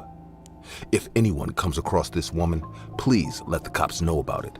I have no doubt that she is a mentally unstable woman roaming free with murderous intentions hidden inside. Sounds like somebody I've dated previously. She's kind of cute. If her teeth I wasn't so work as a crooked. staff member in a city hospital morgue. It has been 5 years now, but I still get horrible nightmares of one particular incident. Horrible. The morgue is in the basement of the building. I am a male in my late 20s. I was well aware of the mental impact caused by such kind of jobs. Residing 12 hours in a morgue is not very entertaining, that's for sure. At the beginning of my tenure, I was often assigned to day shifts. After working there for 2 years without any trouble, one day my supervisor called me for an emergency meeting. My supervisor told me that the guy who used to work the night shifts has recently left the job, so they need someone to cover for him until a new recruitment arrives. I accepted the shift to impress my higher authorities, and they handed me over a new schedule. I got assigned for the night shift. They're probably paying this nigga 5 Nights at Freddy's type of money. $4 an hour if you're lucky. From 6 p.m. to 6 a.m. for a week. Yep. The first 3 days went like usual, but I must say at night, it felt really spooky. To pass the time, I often took rounds of the morgue. Sometimes, I used to visit the emergency ward, which was right above the morgue. One night, I was sitting in my cabin and drafting the reports, just when a colleague of mine called me to the emergency ward. After reaching there, I came to know that a patient in cabin number 3 has just passed away. The man met with a horrible accident. I saw 2 to 3 doctors coming out of cabin 3. Their white jackets Bro, were why her drenched in titties blood. look like that? I got instructions to take the dead body into the morgue, and post-mortem will take place the next morning. I have seen enough dead bodies Her already. titties lopsided as As I shit. stepped inside the cabin, my heart stopped. With wide, shaken eyes, Were I your saw a titties small completely too? mutilated corpse lying on the bed. Ooh, that's hot. There was blood all over the bed. What the Flesh fuck? was gushing out from the cuts on his What the legs and fuck? hands. But Nigga. that wasn't the scariest part. That is. As oh I my noticed God. the man's face, a chill went down my spine. His head was faced towards me. With a wide open that? mouth, the man was staring at me. Did he die sucking dick for money? Why is his mouth open so wide? His eyes were cold and dead still. For a moment, I felt the man blinked at me. Just then, my colleague patted me on my back, and I came back to my senses. My colleague said, "Come on, John, what are you waiting for?" I didn't say anything and started my work. I lifted the corpse onto a stretcher and headed towards the morgue. I got onto the lift. For the first time in my life, I was feeling uncomfortable inside an empty lift with a dead body. After reaching the morgue, I unzipped the back cover, and once again, that vicious face came out. Hell no. I put the body inside the vault Oh and my came God. back to my cabin. I sat down and started to write the Hell reports no. again. Nope. There was absolute silence in the basement area. Hell no. Generally, Uh-uh. that's how things often are at night in the morgue section. Wouldn't But do the this. silence of that night made my skin crawl. Don't know how long I went with my work, but a sudden sound broke my concentration. I heard footsteps outside, as if someone is walking in the corridor. I got up and came out of my cabin. The room where the dead bodies are kept lies at the end of the corridor. I saw the doors were closed and the corridor was completely empty. I was walking towards the main room when suddenly Nope. I felt someone was walking behind me. I turned around, but there wasn't anyone. Nigga. I blamed my stupid head for imagining all this. The main room was perfectly fine. Everything was in its place. Only the door of vault number 3 was wide open. Nuh-uh. This is the vault where I kept the man's dead body a few hours back. With a sense of fear, I reached near the vault and pulled out the stretcher. The man's body was still lying on it, but this time, His mouth was closed. his wide mouth was closed. What the fuck? Not just that, a weird grin appeared on his face. It felt like he was looking at me with his dead eyes and smirking at me. I said to myself, fuck it. I am going home. Yep. I immediately pushed the stretcher back inside and decided to leave for home. I planned to call my supervisor and make up a story about feeling sick. I was almost near the exit of the main room when I heard a sound coming behind me. I turned around and saw the man crawling out of that vault like a creature from hell. His entire body was covered in blood. His eyes were even wider now, as if they will come out Oh my anytime. God. No. I couldn't move. No. I kept witnessing this horror No. in front of my eyes. You better run. The man came out and No. stood on the floor. Blood was dripping from his body. The You ain't entire running yet? floor beneath his feet turned red with Run, blood. bitch. I said in a panicked voice, You are supposed to be dead. But the man laughed in a very low, creepy voice and replied, You know what's the best part about being dead? You don't feel anything anymore. I couldn't believe that I was standing face to face with a living dead body. I was about to scream when the man rushed to my face. I can't explain how he did that, but it was like he swept his way like wind and stopped right at my face. His eyes were right in front of mine. I didn't know what to do then, but an idea came to my mind. I asked him, What do you want? Please, let me It's help not you." sex, is it? The man It is sex. Oh God. Do what you will. Just Just don't tell anybody on Instagram. I looked up and said, I was poisoned before getting into the car. Tell them to check the post-mortem. They must know the truth, or she will live free. I was about to ask him who, but suddenly the lift door opened and I turned back. I saw my colleague upstairs coming towards the main room with a few doctors. He told me, John, you still here? There's hardly any work here today. What? You could have left early today. I looked back at the vault and everything seemed like nothing happened here a few moments back. There was no sign of blood or that man.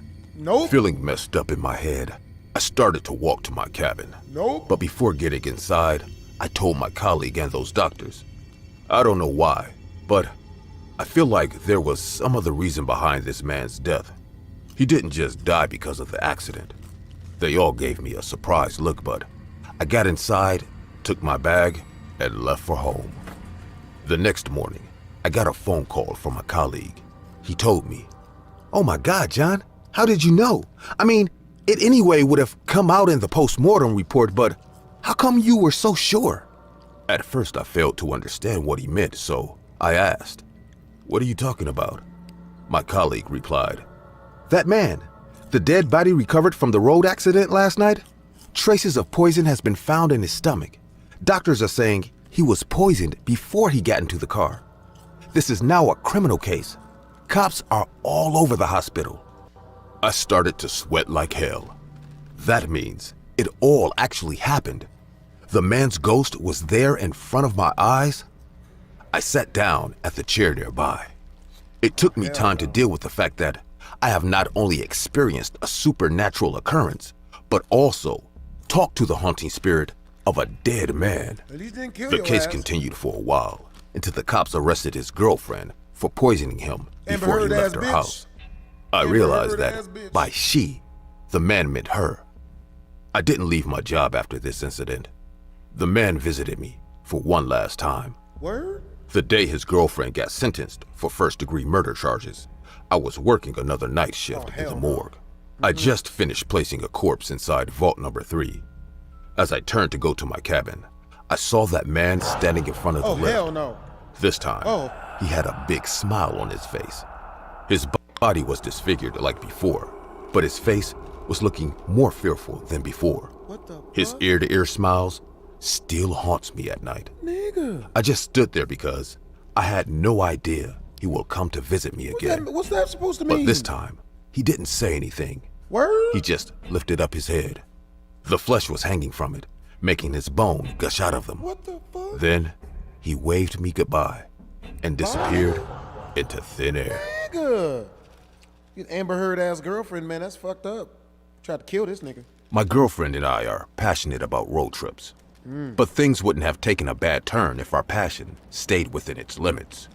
One rainy night, Stella and I were coming back from a road trip. The rain started to grow heavy.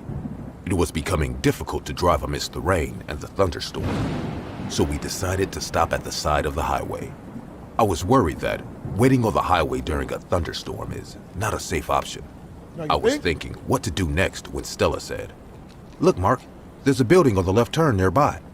I followed her eyes and saw a building-type structure peeking behind the trees at some distance. Stella said, "Let's go there. Hell we might no. find some shelter for the night." This bitch is tripping. At that moment, it seemed like a good idea. So I took the left turn. Bitch, that's an As abandoned we stopped hospital. near the building, I realized it was an abandoned hospital. You think? We got out from the car and ran inside. The Dumbasses. big glass door of the entrance was already broken. As we entered the hospital, I realized no living creature has entered this place in a very long Why time. don't you just sleep in your car? There was broken furniture and shattered glass everywhere. Raindrops were piercing the damp ceiling and falling on the floor. The sound of water dripping on the floor combined with the rusty wind coming in from the broken window created a spooky ambiance all around us.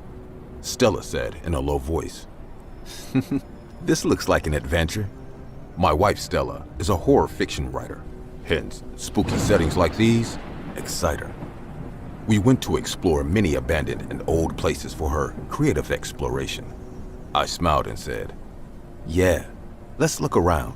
Who knows, you might get a story out of this place." No. If I knew my joke would take a horrifying turn. I would have left that place right then and there. Stella and I started to explore the place. We turned on the flashlights of our phones. On our left stood a passage. There were many cabins in the passage. We walked in the passage and opened the door of the first cabin. There was a worn-out, dirty bed inside. Near the bed stood a table and a chair. Bro, that's a sex The chamber. odd thing that caught my eyes was belt straps attached to the handle of the bed. Hell no. I have never seen such unusual hospital beds. Most of the cabins were like this. Every bed inside those cabins had belt straps attached to it. Stella got bored after a while and said, "There's nothing here to see. Let's go upstairs."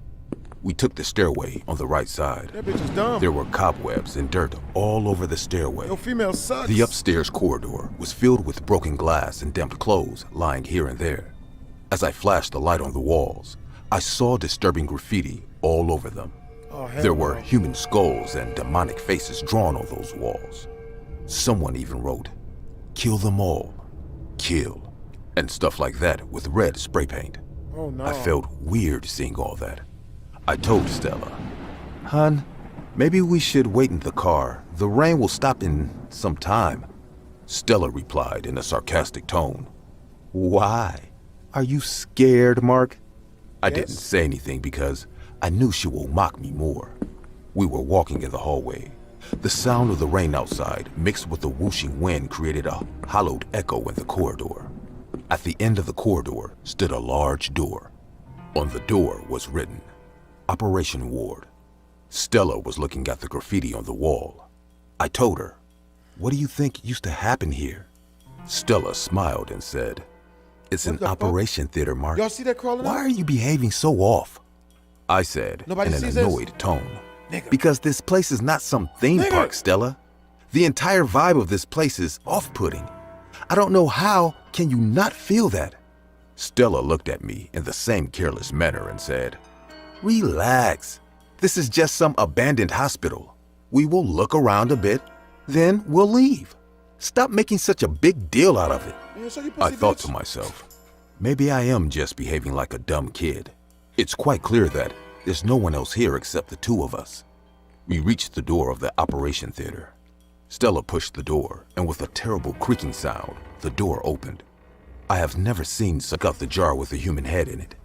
Stella said, "I can't believe they used to treat the patients in such a gruesome manner."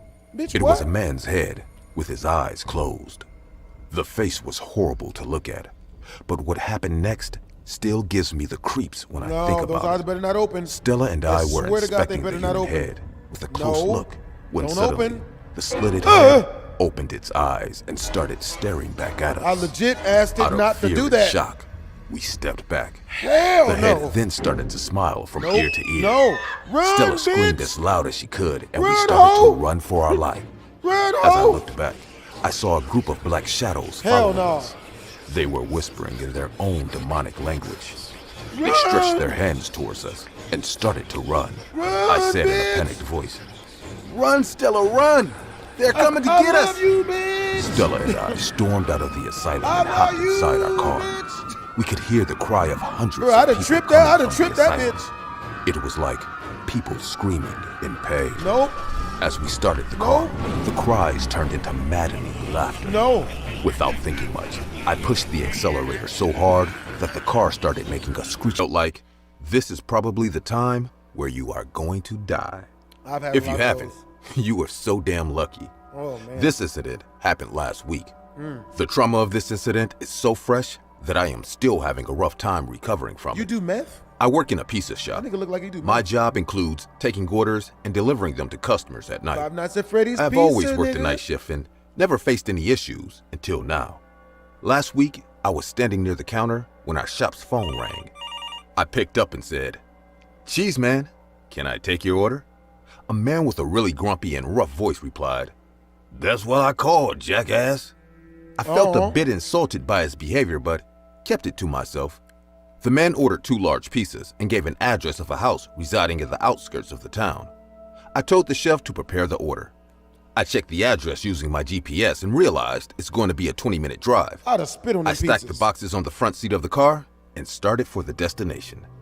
I was driving amidst the small townships. It was 10 p.m. at night, so the streets were completely empty. The yellow streetlights created a spooky atmosphere all around. I saw a house at the end of the street and realized this is the location.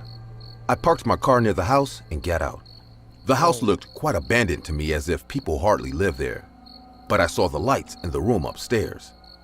I walked to the main door and knocked. I could hear a whispering sound coming out of the house. No one opened the door, so I knocked again. This time, I heard footsteps.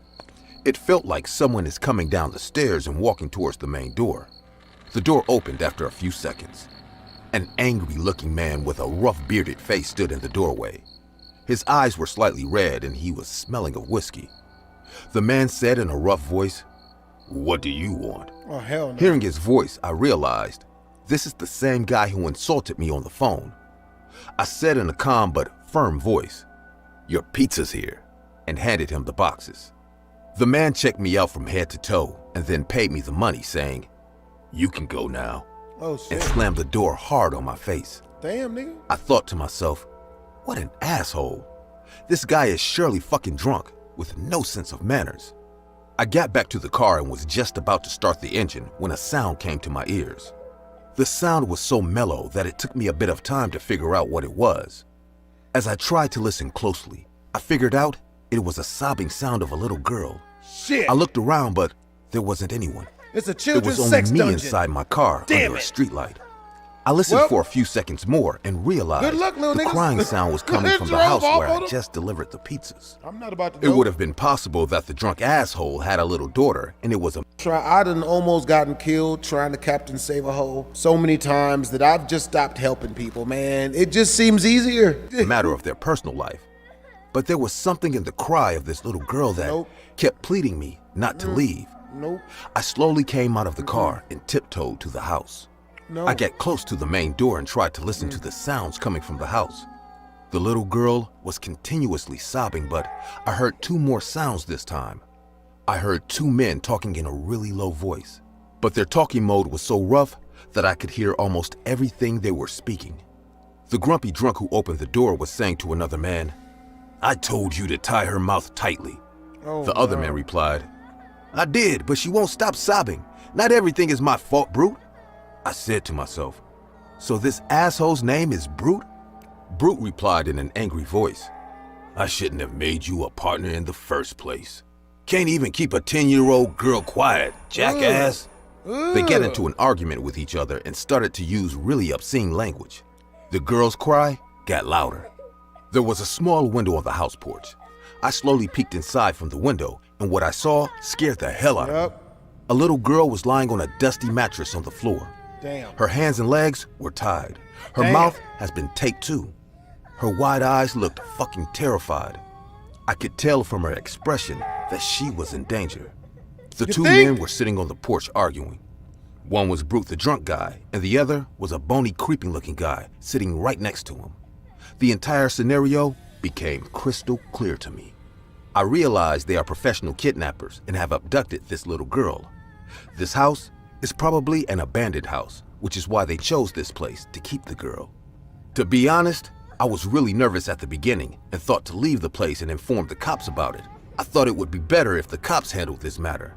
But then, I again looked at this little girl and realized how dangerous it would be if I just leave her here like this.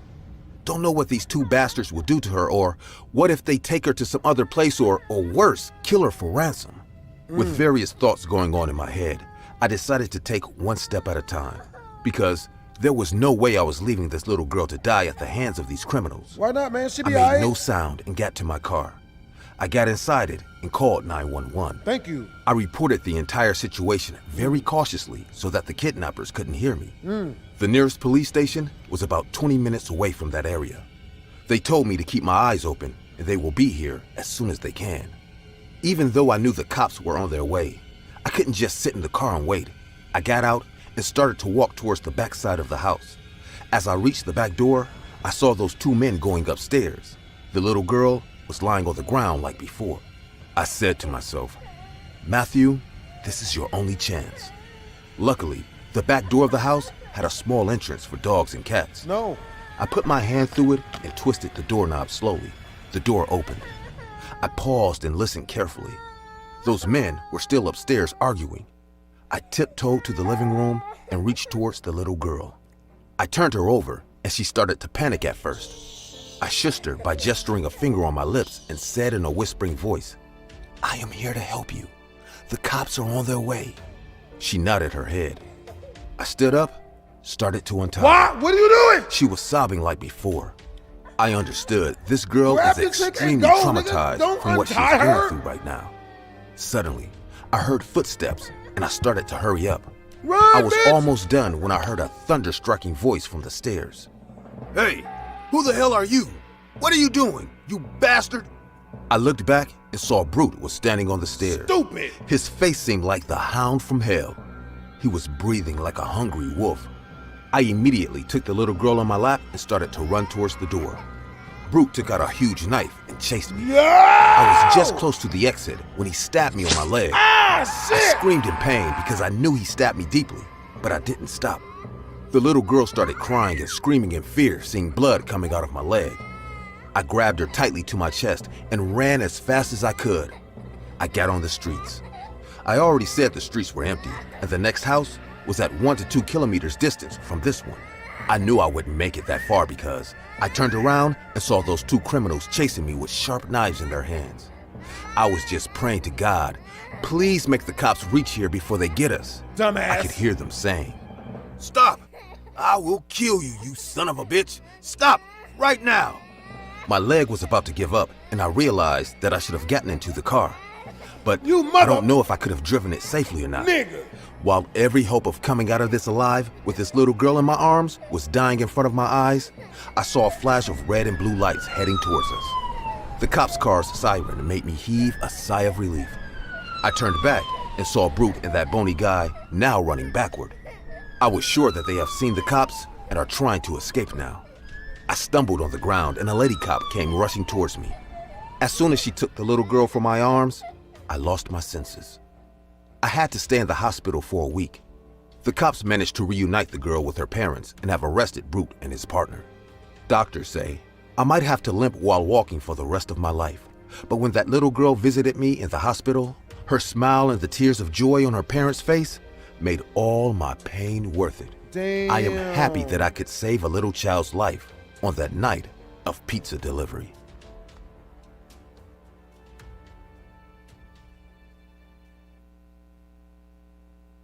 That's wild.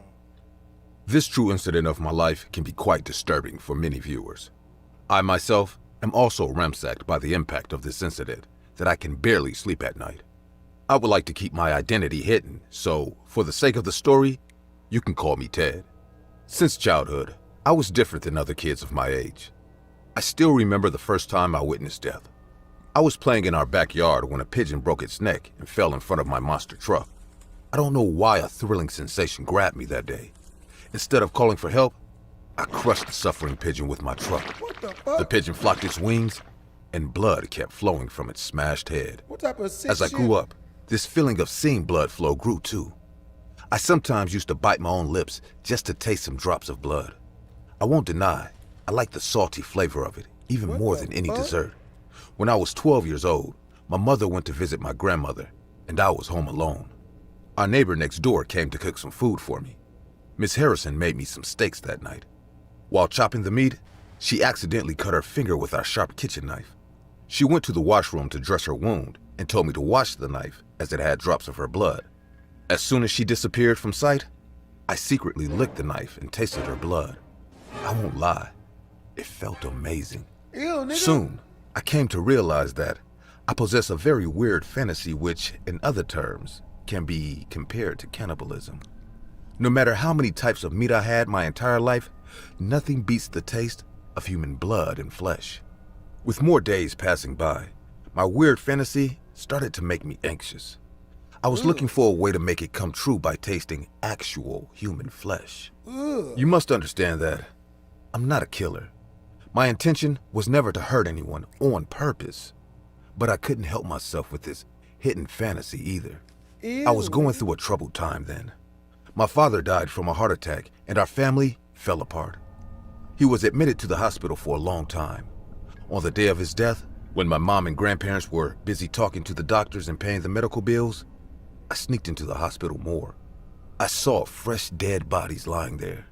It was probably lunchtime, so there was no stuff there. I was completely aware of the security cameras, so I chose a dead body laying in the corner of the morgue. I carefully got close to it without revealing my face to the camera. Feet. I used a small surgical knife that I stole from my high school lab. I cut a few pieces of flesh from the body and ate it. Even though the flesh was a bit stiff, it tasted like heaven. I finally realized I am a cannibal. You are a fucking I finished high school and decided to study medical science so that I can remain close to dead bodies. My first year of college went by tasting dead people's meat. I used to cut out selective body parts from the cadavers kept in the lab of our medical school. I was about to walk towards her when she finally turned towards me, and my life shattered at that very moment. I was right about her name not being Zoe, because I know her name. And not just her name, I know her very well. The woman with whom I fantasized about fulfilling my cannibalistic urges on the dark web is none other than my very own mother. Yes, my mom was standing at the cafe door. Her eyes were transfixed on me. We were both standing like statues with red scarves tied to our hands. I couldn't believe all the things she told me these past 2 months. My mom, she is just like me, or I am just like her. Nigga. My head was banging. I had no clue what to do. My mom stood there numb, expressionless for a few seconds, then stormed out of the cafe like lightning. It has been 4 years now. I haven't seen her, haven't talked to her. My grandparents have no idea about this, I think. I don't even know where my mom is now. Last time, when Nana called me, she said mom took a job in the UK and left this country. She asked me what went wrong with her suddenly. I obviously couldn't answer. I don't know what to do. I have deleted my account from the Cannibal Cafe forum. I haven't visited the dark web since the incident. I am trying to be a vegan now, but seriously, will I be able to face my own mother ever in life?